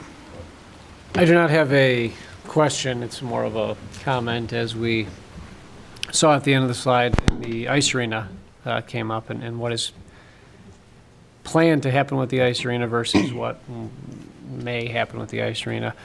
I think it's important to note that while the arena is not currently budgeted for 18-19 or after August of 2017 right now, we are aggressively looking at options because we don't know what the Citizens Advisory Committee is going to come back with, and it's premature to make any decision, in my opinion, at least, any lasting decision on the ice arena. So although it is budgeted this way, we can certainly make budget amendments, and it's my hope that there are assets in that arena that can be used. And if the Citizens Advisory Committee decides that they're comfortable with our current recreational offerings, then we're going to have to make use of the space in that building moving forward for as long as that building is able to be used, I suppose. We know that it is running low on time, but it's an asset to the community, and I want to make sure that we look at all our options with the arena before making any final determinations. Very good. Thank you. Councilor Blanchard. Thank you, Aaron. Just a quick comment. I think that the budgeting was done this year made it a lot easier to follow. I think it was a great improvement. A little different than last year because we had to go back and forth to check what things were, but all in all, a very good process. So thank you for what you've done with that, both of you. Okay, I need a motion to suspend the rules. We're coming up to 10 o'clock. Is there a motion to suspend the rules? So moved. Moved by Mayor Pro Tem Baker. Supported. Happily supported by Councilmember Terbrack. All in favour signify by saying aye. Aye. All opposed, same sign. Motion carried. Continue, Sabrina. Otherwise, the pumpkin would have rung at 10 o'clock. 10 o'clock would cause us a problem. Yeah. That's all. It's a technicality up here. Right. Any additional question, Mayor Pro Tem? Not to belabor us too far past 10 o'clock, thank you for this, for the work to you and the department heads to the thoughtful reorganization of this material does make it easier to understand and comprehend. To the comments made about the ice arena, fully support the continued aggressive research to see how and what ways we can continue to breathe some additional life into that facility, pending the outreach and input from others. And likewise with the planning department, I know there's conversations around how to retool that department, rethink about its strategy, and make sure that it lines up with the best practices that we need going forward, rather than the kinds of things that we've had in the past. And so I imagine a work session along those lines for a community and economic development department will be in order as well. So this again is directionally, gives us the ballpark of a department of that size and what it'll entail. But certainly, as we in the community have a conversation around the expectations for such a department, the types of services it'll provide, and the ways that we can measure and enforce ensure that it is doing the right thing. Those are important conversations that we look forward to in the next couple of sessions. Thank you again. Good work. Thank you. Councilman Terbrack. Likewise, Matt, if you wouldn't mind, I guess, giving a quick overview of what Steve just mentioned as it relates to the community economic development and also code enforcement and potential changes in the enforcement.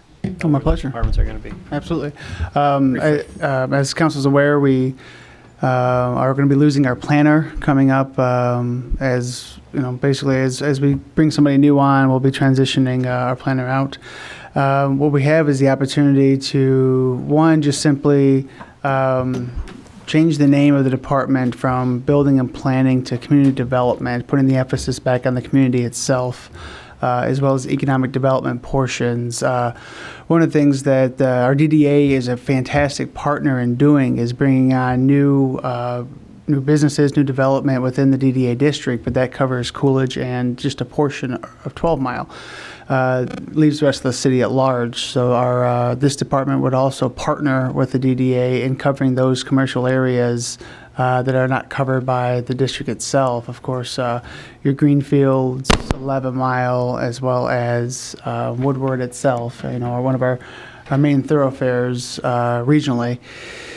One of the other things that we'd be asking this department to do is put a greater emphasis on how we also communicate community items with the people as a whole. When we have projects such as a planned unit development, a pre-application coming up. It'll be great. We're, again, placing emphasis back on the community, chance to find new and innovative ways to communicate with the residents at large.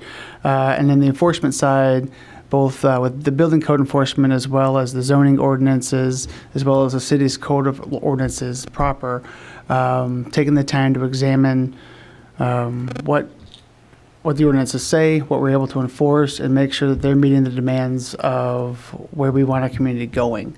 That includes, at least the proposal I'm going to be bringing back to you, that includes a smarter use of our existing code enforcers' time, leveraging technologies as much as possible to be efficient as possible, as well as trying to add some weekend and off, what would be considered to be off hours.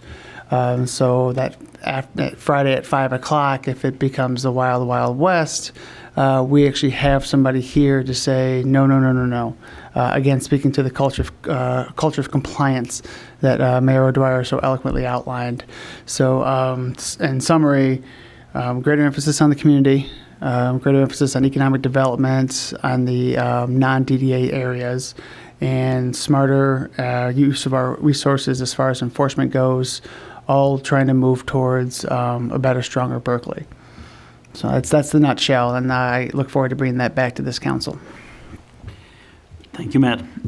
I think those ideas will move us forward in critically important areas. But for right now, we have to finalize this budget. Any additional discussion on the budget? Well, you've been through it long enough, so you want to move it along. Ms. Boucher, would you please call the roll on R1617? Blanchard. Yes. Revlin. Yes. Stedman. Yes. Turbrack. Yes. Baker. Yes. O'Dwyer. Yes. And now, Ms. Boucher, we move to number 16.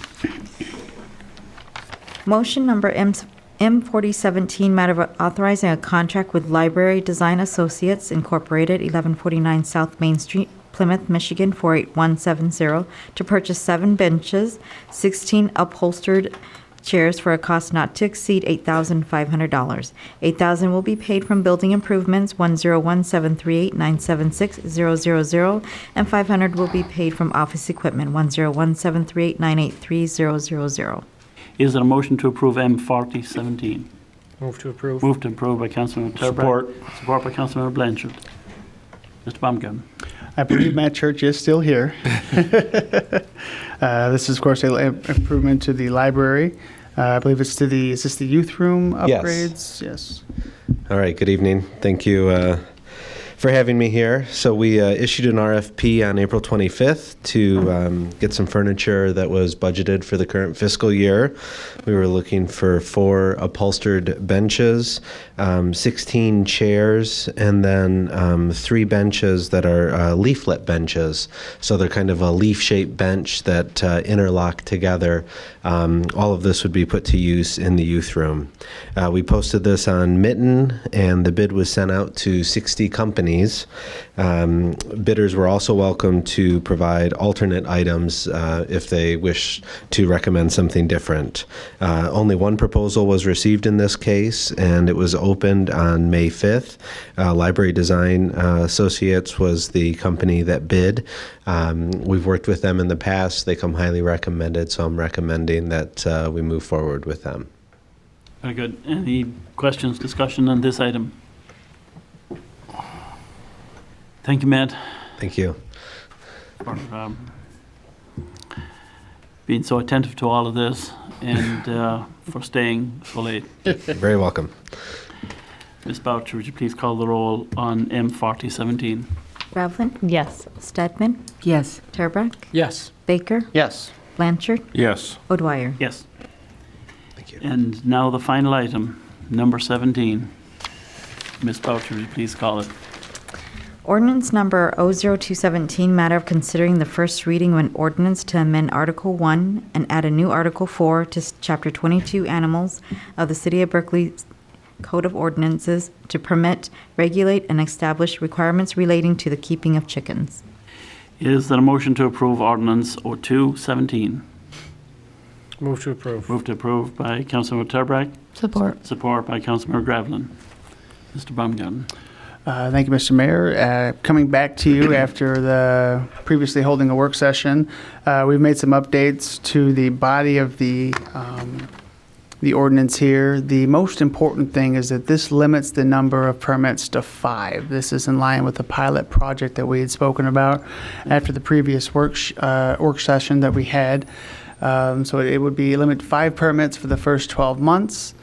Requiring 2 inspections of a permit holder's operations, whether it includes the coop, how they are storing the foods, making sure that this is not a use that lends itself to vermin or predators or anything that we've been so concerned about moving forward.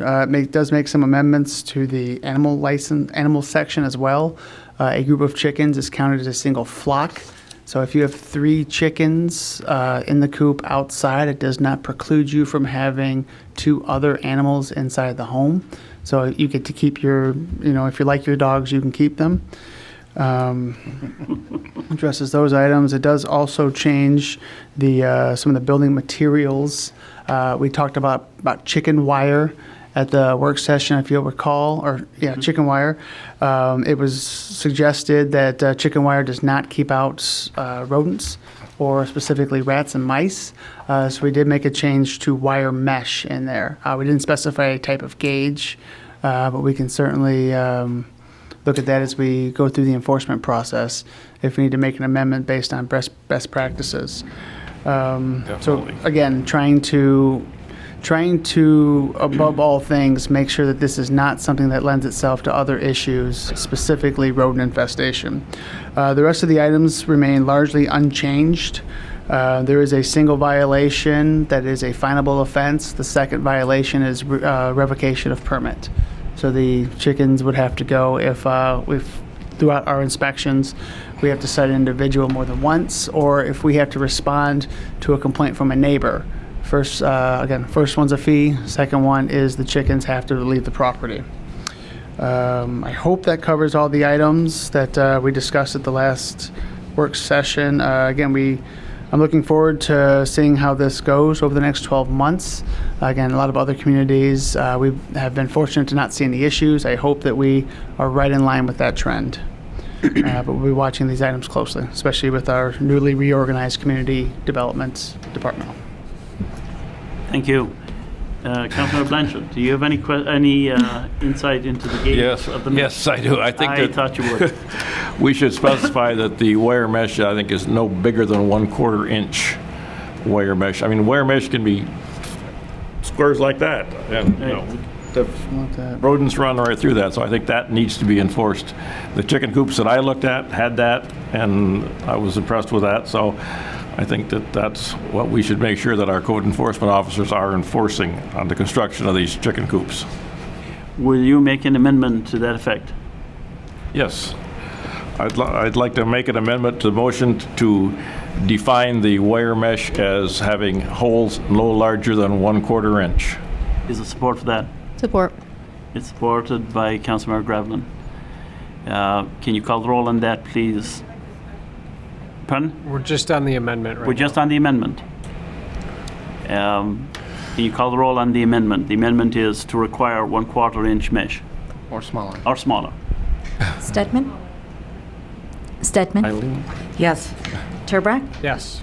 Baker? Yes. Blanchard? Yes. Gravlin? Yes. O'Dwyer? Yes. Thank you. Now we're back to the main motion again. Mayor Pro Tem. Thank you. I had a process question, and I certainly look forward to the community as well. And you guys have been very patient with that. It's been a long conversation for us and many meetings around the chicken things, but for some it's the first, and for others it's always a good refresher. So, pertaining to the 5 permits, how will those folks be? Is it first come first served? Do they fill out a form and they can demonstrate the care with which? I mean, is it just first come first serve, or is there a way to vet to see if they're serious about it and doing those kinds of things, or is that not something that we can put structurally? Just was curious how. And when would the bell ring to start? Is it after the second reading, or 30 days after the second reading? Because just process stuff like that. It'll be a first come first serve basis, and I believe, Dan, it'd be 30 days after the second reading. Is that correct? When it's in force. Yeah. 30 days after the adoption. Yeah. So it gives us time to do some press, develop the, solidify the permit document as well. Also brief those that will be inspecting, brief them on the requirements to look for. So that gives us some time to be ready. But the most equitable way to do it, especially with this pilot project, is to do a first come, first served basis. If we get into chicken vetting, it really does.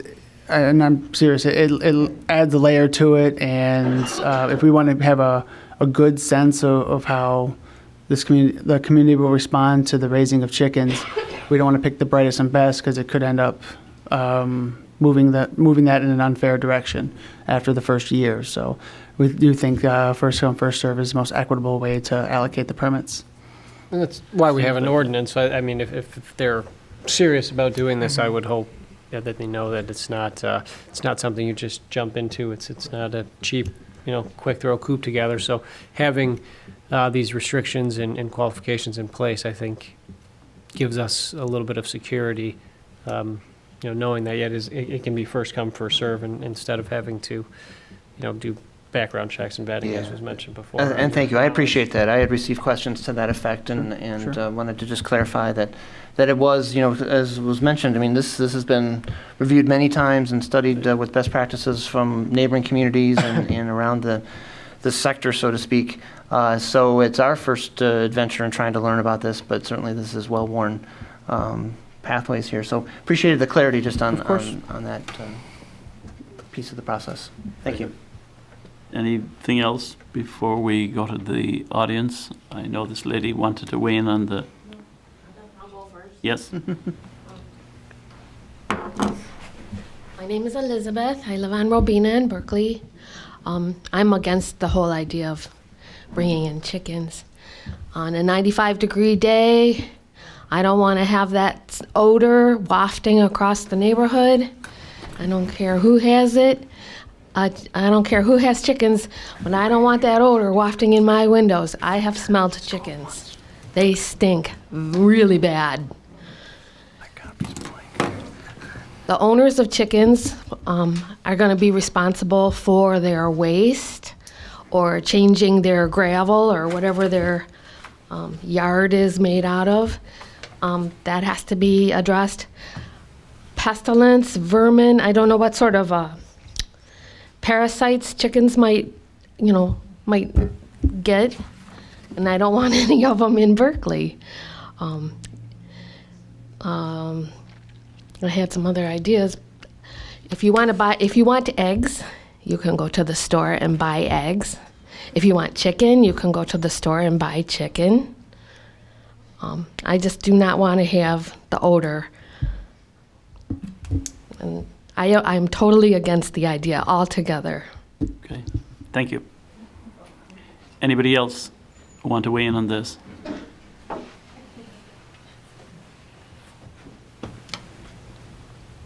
Hi, I'm still Wendy Zabramski, and I still live in Gardner and Berkeley. Actually, I don't really have a complaint about the chicken ordinance. I don't have really feeling one way or the other.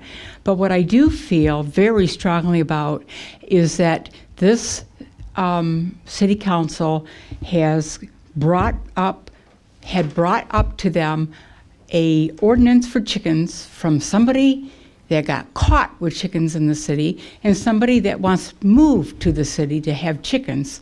And yet it gets passed when for the whole year now we've been trying to get ordinances and zoning things done correctly and, enforcement. And the residents, the people here that have been here get lip service.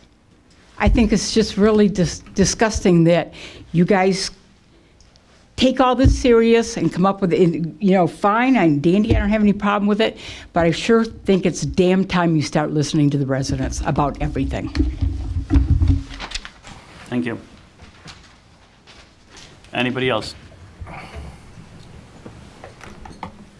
Hi, I'm Phil Klemick. I live on Thomas. So there's a few things that I have concerns with in regards to this chicken ordinance. Before I lived in Berkley, I lived in Ferndale. And I lived there prior to them passing their chicken ordinance and after as well. So the big thing that there's a few things that I have a problem with. One concerns the distance that it has to be away from another building. I know that with the setbacks in Berkley, I believe it's 5 feet, which this would put it very close, and with how it's worded in the ordinance, it puts it, you can essentially almost have it on the property line. I would really like to see that changed so that it's worded as 10 feet from the property line rather than 10 feet from a domestic or a residential dwelling. The other thing is, when I was in Ferndale, my neighbor had chickens, and I know that you guys said that you talked to a bunch of other cities around here and they've had no problems or issues. Well, I know that that's not true, because in Ferndale, my neighbor, I had to call the city twice on him for violations of their ordinance. So the other thing is in regards to this pilot program. I think with the first come first served basis, essentially you're not necessarily going to get a good representation of all chicken owners, because you're going to get the ones that are most dedicated and most committed to having chickens. You're not going to get a good representation of all of the chicken owners. And I know that in some of your previous meetings, not in the meetings, but in previous instances, you've looked at other coops and you commented on how much money was invested and time was invested in these coops. And I can tell you, not all chicken owners invest that much time and effort into their coops. So, thank you. Thank you very much.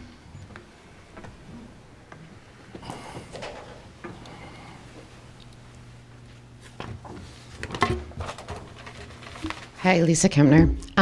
The only thing I wanted to say about it is that I think it'd be wiser if, instead of, unless somebody comes and complains about it, it'll just become a real law from the pilot program. Maybe it needs to be brought back in front of you so you can talk about it. Maybe when we FOIA'd before, complaints, they're scattered about in a bunch of different places. So it was going to take a whole lot of hours to get those complaints, because if you called this department, that complaint stayed here. If you called this department, that complaint stayed here. There was no central way of doing that. So maybe figure out a way to take all chicken complaints and make sure they all end up in one place. And then when it comes back a year from now, you can go, were there any complaints? Well, here's our chicken database. There were these 2 complaints, but they were resolved, easy peasy. Okay, we approve it. Or we had 37 complaints. Maybe we don't do it, but at least have to make a conscious decision as to whether you go forward or not. Thank you. Good idea. Councilor Blanchard. Just a question for the attorney. This, if we extend this does have to come back to the council for an amendment to the ordinance, right? If we say we're going to remove the pilot program. I believe it's as drafted unless it continues, unless council elects to terminate the program at the end of the 12 years. 12 months. I'm sorry, excuse me. Otherwise, yes. 12 months. Yes. So it would continue on absent council electing to terminate the pilot project at the end of 12 months. Then, from a process standpoint, Mr. Mayor, I do anticipate this coming back to City Council prior to it becoming a law in order to amend any issues, any lessons learned, any new best practices.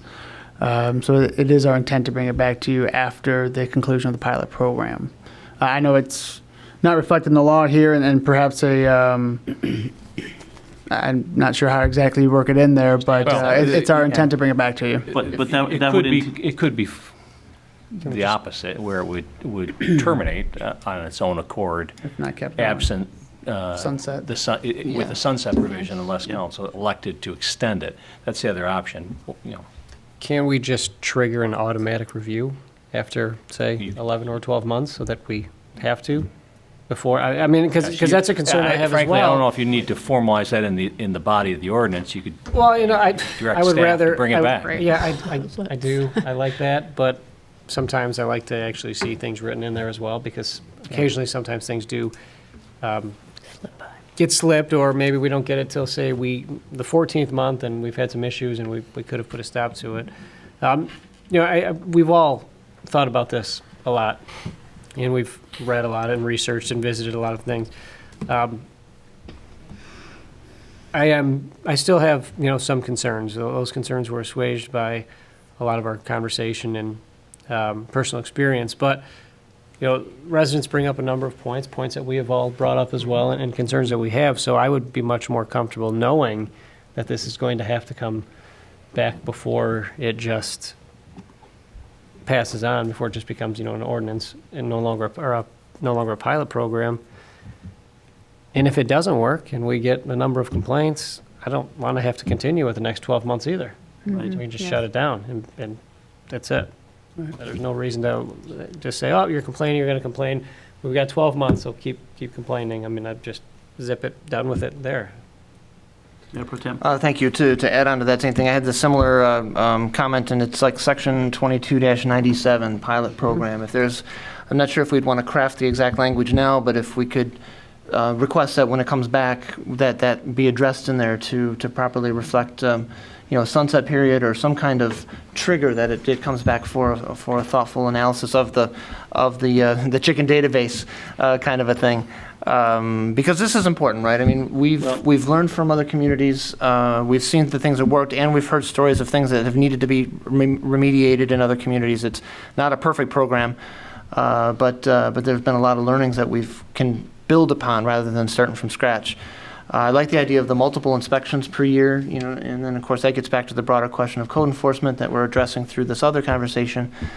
So there's a lot to at least keep, an open mind on with this. But at the same time, I would like to have something in here because at the end of the day, this is what's written, right? And in spite of our best efforts, we just like to make sure that it's written as such to give us that manual trigger there. So that'd be my recommendation. So this is first reading, so it'll be coming back again as a second reading. Yep. So let us recommend that the city manager take those thoughts that we've expressed now and make adjustments for the second reading. Absolutely. Thanks, sir. Because I think these are important considerations. There needs to be some sort of a report and reevaluation to see what happened over at the end of a year.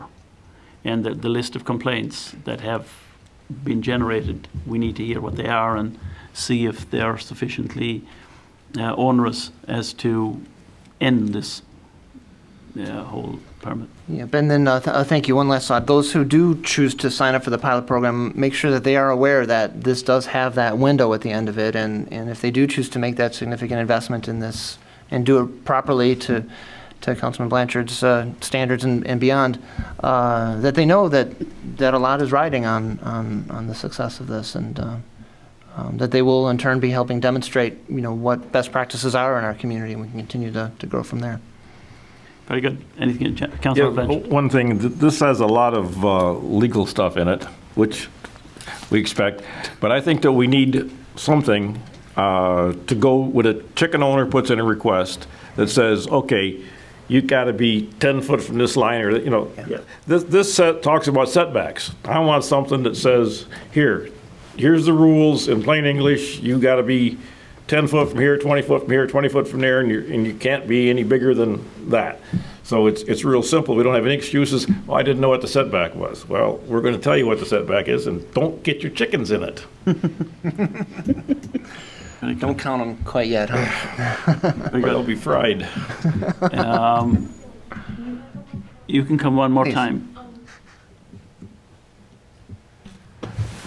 I still don't agree with any pilot program or starting any of this at all. I wish that you could just vote no now, stop the whole thing before you even start it. And then why can't, if you are going to have a pilot program, have it stop in October? So that if it gets shut down before these people begin to house chickens through the winter. There's probably a great difficulty for them to get further attached to their chickens over the winter. Whereas if it doesn't work this summer, stop it by October, so that the people who are involved in the pilot program, will be done with it by, before the winter kicks in and they start housing them for the winter. I don't see why it should have to be a 12-month pilot program. Make it be 6 months. Okay, thank you. Anything else to be considered here? Have you any questions based upon the input now from all of us in terms of what reshaping you might do? I've made notes here concerning the wire mesh. One of the things that was discussed at a previous meeting as well is during the application process, verify that the applicant is in fact the property owner or has the permission of the property owner in order to proceed. A 12-month sunset on this and making it require the renewal of city council in order to proceed. And then creation of a user guide with the application that gives clear marching orders on how to, for lack of a better term, be a chicken owner in Berkley for that period. So this would we'll bring it back to the city council for the June 5th meeting. 30 days after that would be July 1. So we would it would give or take early July. So we would run this basically right along with the budget period. So. Thank you, and we'll have another opportunity to discuss this during the second reading because of the nature of the changes and things, and certainly if somebody did choose to sign up for the pilot program, they wouldn't be forced to go the full year. If there were problems, material issues, neighbor complaints, that particular permit could get pulled far sooner than the calendar year. Right. But those who do seem to be successful and are having a good learning experience, we could actually understand what it's like to go through the winter season for those, again, that are on a track record of success. Sure. But we wouldn't force them to. If there was problems, we'd pull it out far sooner than that. Okay. I do think there's value in seeing how this use performs in all 4 of our seasons. This being Michigan, that could happen in 6 months. But giving it a full year, I think, is important. If we're in data collection mode, giving it a full year, I think, is important. Up to a full year. Yeah. Up to a full year, yes. Very good. Okay. We're ready to vote. Ms. Boucher, would you please call the roll on Ordinance 0217? Turbrack, Yes. Baker, Yes. Blanchard, Yes. Gravely, Yes. Stedman, Yes. O'Dwyer. Yes. And now we come to the communications portion of the meeting, and Mayor Pro Tem Baker is up first. Thank you, Honor. I'll be brief. I only had 36 pages tonight, so I'll try to trim that back. Largely congratulatory and appreciative in nature. Lots to celebrate tonight with Chief Eshman. His tremendous career and service to our region and to, thank you, good night, and to our community. To Bob North for his return, welcoming him back aboard. The various committee members, DDA, Historical Committee, and others, the volunteers that are joining the ranks of those that do so much for our community. And again, our gratitude to the Finance Department, the department heads, those all of involved in the budgetary process. It's an incredibly robust program and work product for sure. But perhaps more than any of that, I'm kidding, appreciation for these little things. You guys might get these on your driveway every so often. You know what I'm talking about here? There used to be something inside of this that was now safely in recycle bins. This is the editions of the Detroit Free Press Select that show up on our driveways. We've had good comments and questions in the past about those who don't necessarily want to have these. To what extent can the city play a role in helping with that? And I think I'm about to offer the best that the city can do in terms of helping provide guidance on that. I think we've had clarity in the past that it's a First Amendment free speech thing on behalf of these guys to be able to produce such materials, so the city can't restrict them. But what I can offer is that there's a little bit of fine print down here, and it says to temporarily suspend or cancel your subscription, please call this number. And so I did. So it's 1-800-395-3300, 1-800-395-3300. Normal business hours, I tried to call on the weekend and got 14 different menu prompts to finally get told that I have to call back during the work week. But they did actually, they took my address and they took me off the list, and I have not received one of these since. So I saved this bag as a souvenir, and I figure I helped save a branch or two out of a tree as a result. So just wanted to, for those who are interested in not getting these anymore and cluttering up your lawnmower, as I almost mowed over one of these once, there's a number you can call, and they actually are responsive. It does work, but each homeowner needs to take that step themselves. I can't block, unsubscribe my whole subdivision as a result of that.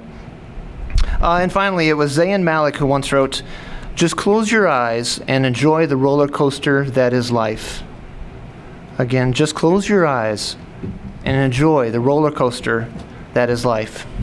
And sometimes we struggle with that roller coaster, but there's one just down the road later this week, and that's at Berkley Days. There'll be all sorts of amusement rides you can enjoy, especially for the family and the little ones. For those of you that are in town, it's a delightful experience. If you can check out the Midway and all of the artists that are there and the great events, that committee's done a terrific job.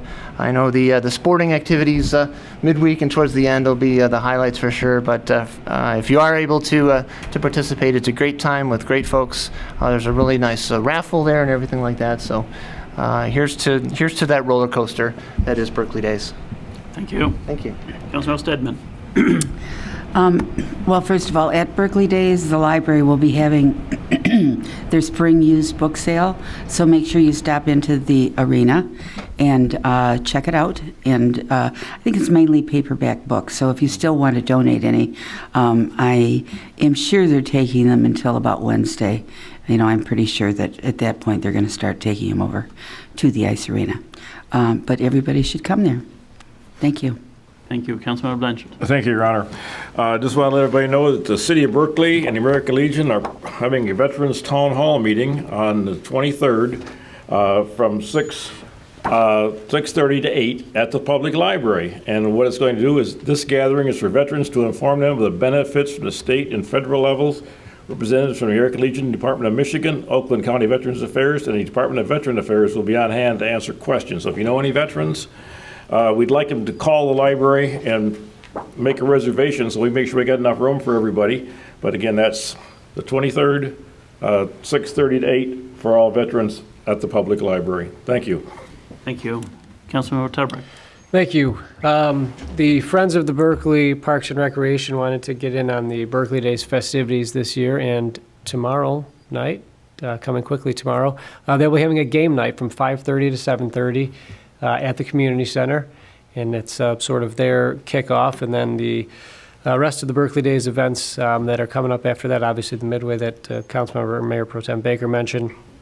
There is a softball game Wednesday with City Council and staff against the Moms and Dads Club, and it's just for fun. It doesn't matter who wins or loses. I'm really hedging this year just in case things don't go well for us. If we win, though, it'll definitely be important. Thursday is the Taste of Berkeley. Friday, we will be pitching some horseshoes against the Berkeley Days crew, the Berkeley Days Association. And Saturday, to the delight of many, I'm sure, you'll get an opportunity to throw things at me and watch me fall into water. I believe at 3:15, I think, is when I am up in the dunk tank at Berkeley Days. I'm sure there will be just a long line. There's one other fellow up here who's going to jump into that too, right? So I make a bigger splash than you do, though. Well, that's all right. We'll see. I will be ready, though, and I will be... I'll be talking a lot of trash, so if you're going to do it, you better or pay the $20 and just dunk me. Either way, I'm good with it. Very good. Thank you. Thank you. Councilmember Grevlin. I will be paying my $20 to dunk him. That's all. No, I'm just kidding. The tree board is actively working to update our tree ordinances. So they began this month and plan to continue for June and July. So they are actively working on that. On April 22nd, they distributed flyers all around Berkeley and received 15 residents calling, already inquiring about our fall tree program. So that's exciting. They're hoping to work some tree education into this year's summer reading program as well. So they are off and running. Environmental Committee is finally meeting again. They've had one meeting, and they will be meeting again on Thursday, May 25th at 6:30 in the Public Safety Office, the upstairs conference room, rather, excuse me. And Planning Commission is scheduled for next Tuesday at 7:30. I have not seen an agenda, so I cannot speak with any confidence if last let is coming this month or in June. So stay tuned. Thank you. Thank you. Mr. Baumgarten. Thank you, Mr. Mayor. As Councilmember Turbeck said, I have the 4 o'clock time slot. So I warm the water up for my I'll warm it up please. for you then. Yeah, Don't worry. yeah. So yes, I'll be participating as well. Looking forward to that. We'll also want to note, I did receive a list of 14 questions from a resident on various topics that we tried to cover as many as we could with the budget tonight. But they were really good questions and very, very constructive, very on point. So in an effort to try to get those answered and get good information about what was accomplished here this evening out to the community, my June chat with Matt, we haven't scheduled a date yet, but the finance director is going to be joining us, and we're going to be going through the budget, hitting some of the highlights, and then there's a good basis here for putting out some information over the next couple of days and weeks on how we plan to invest in our community over this budget year as well as the 18-19 one. So this is an exciting time, and I thank council for working with us on it. Thank you. Thank you. Mr. Attorney. Nothing tonight, Your Honor. Thank you. I received this letter from the 4th graders at Pettingill. I'm sending you this letter about littering. Me and some of my classmates are picking up trash. Each day we found more and more trash. This is a problem. Trash usually takes about 50 million years to break down. I want you to say a big word about this issue to the people of the city of Berkeley. People need to start taking care of the world, but nobody seems to care about it. This is why I'm sending you this letter. The name of our team is the Green Team, and we go to Pettingill Elementary. We are 4th graders, and our teachers' names are Mrs. Parker and Mrs. Daniels. These are the team member names: Ashton Bellamy, Brooke Ruttenberg, Nora McGrath, Miles Carlson, Emma Sove, Hannah Schuler, Elizabeth Momper, Luke Demare, Parker Hetfield, Braden Cooper, Isabella Kozlowski, Obiama Aguwa, Michael Pakin Steiger, and Hannah Wardrobe. They make a very good point. We need to pay attention to how we treat the environment and the world, and it would be a great thing if we would listen to the Pettingill students and pick up trash and not to throw trash around so easily. With that, I would just like to again join all of us in wishing our chief the very best in retirement after 50 years of public service and law enforcement. He certainly has come to the time when he deserves to play golf and do all the things that he can do.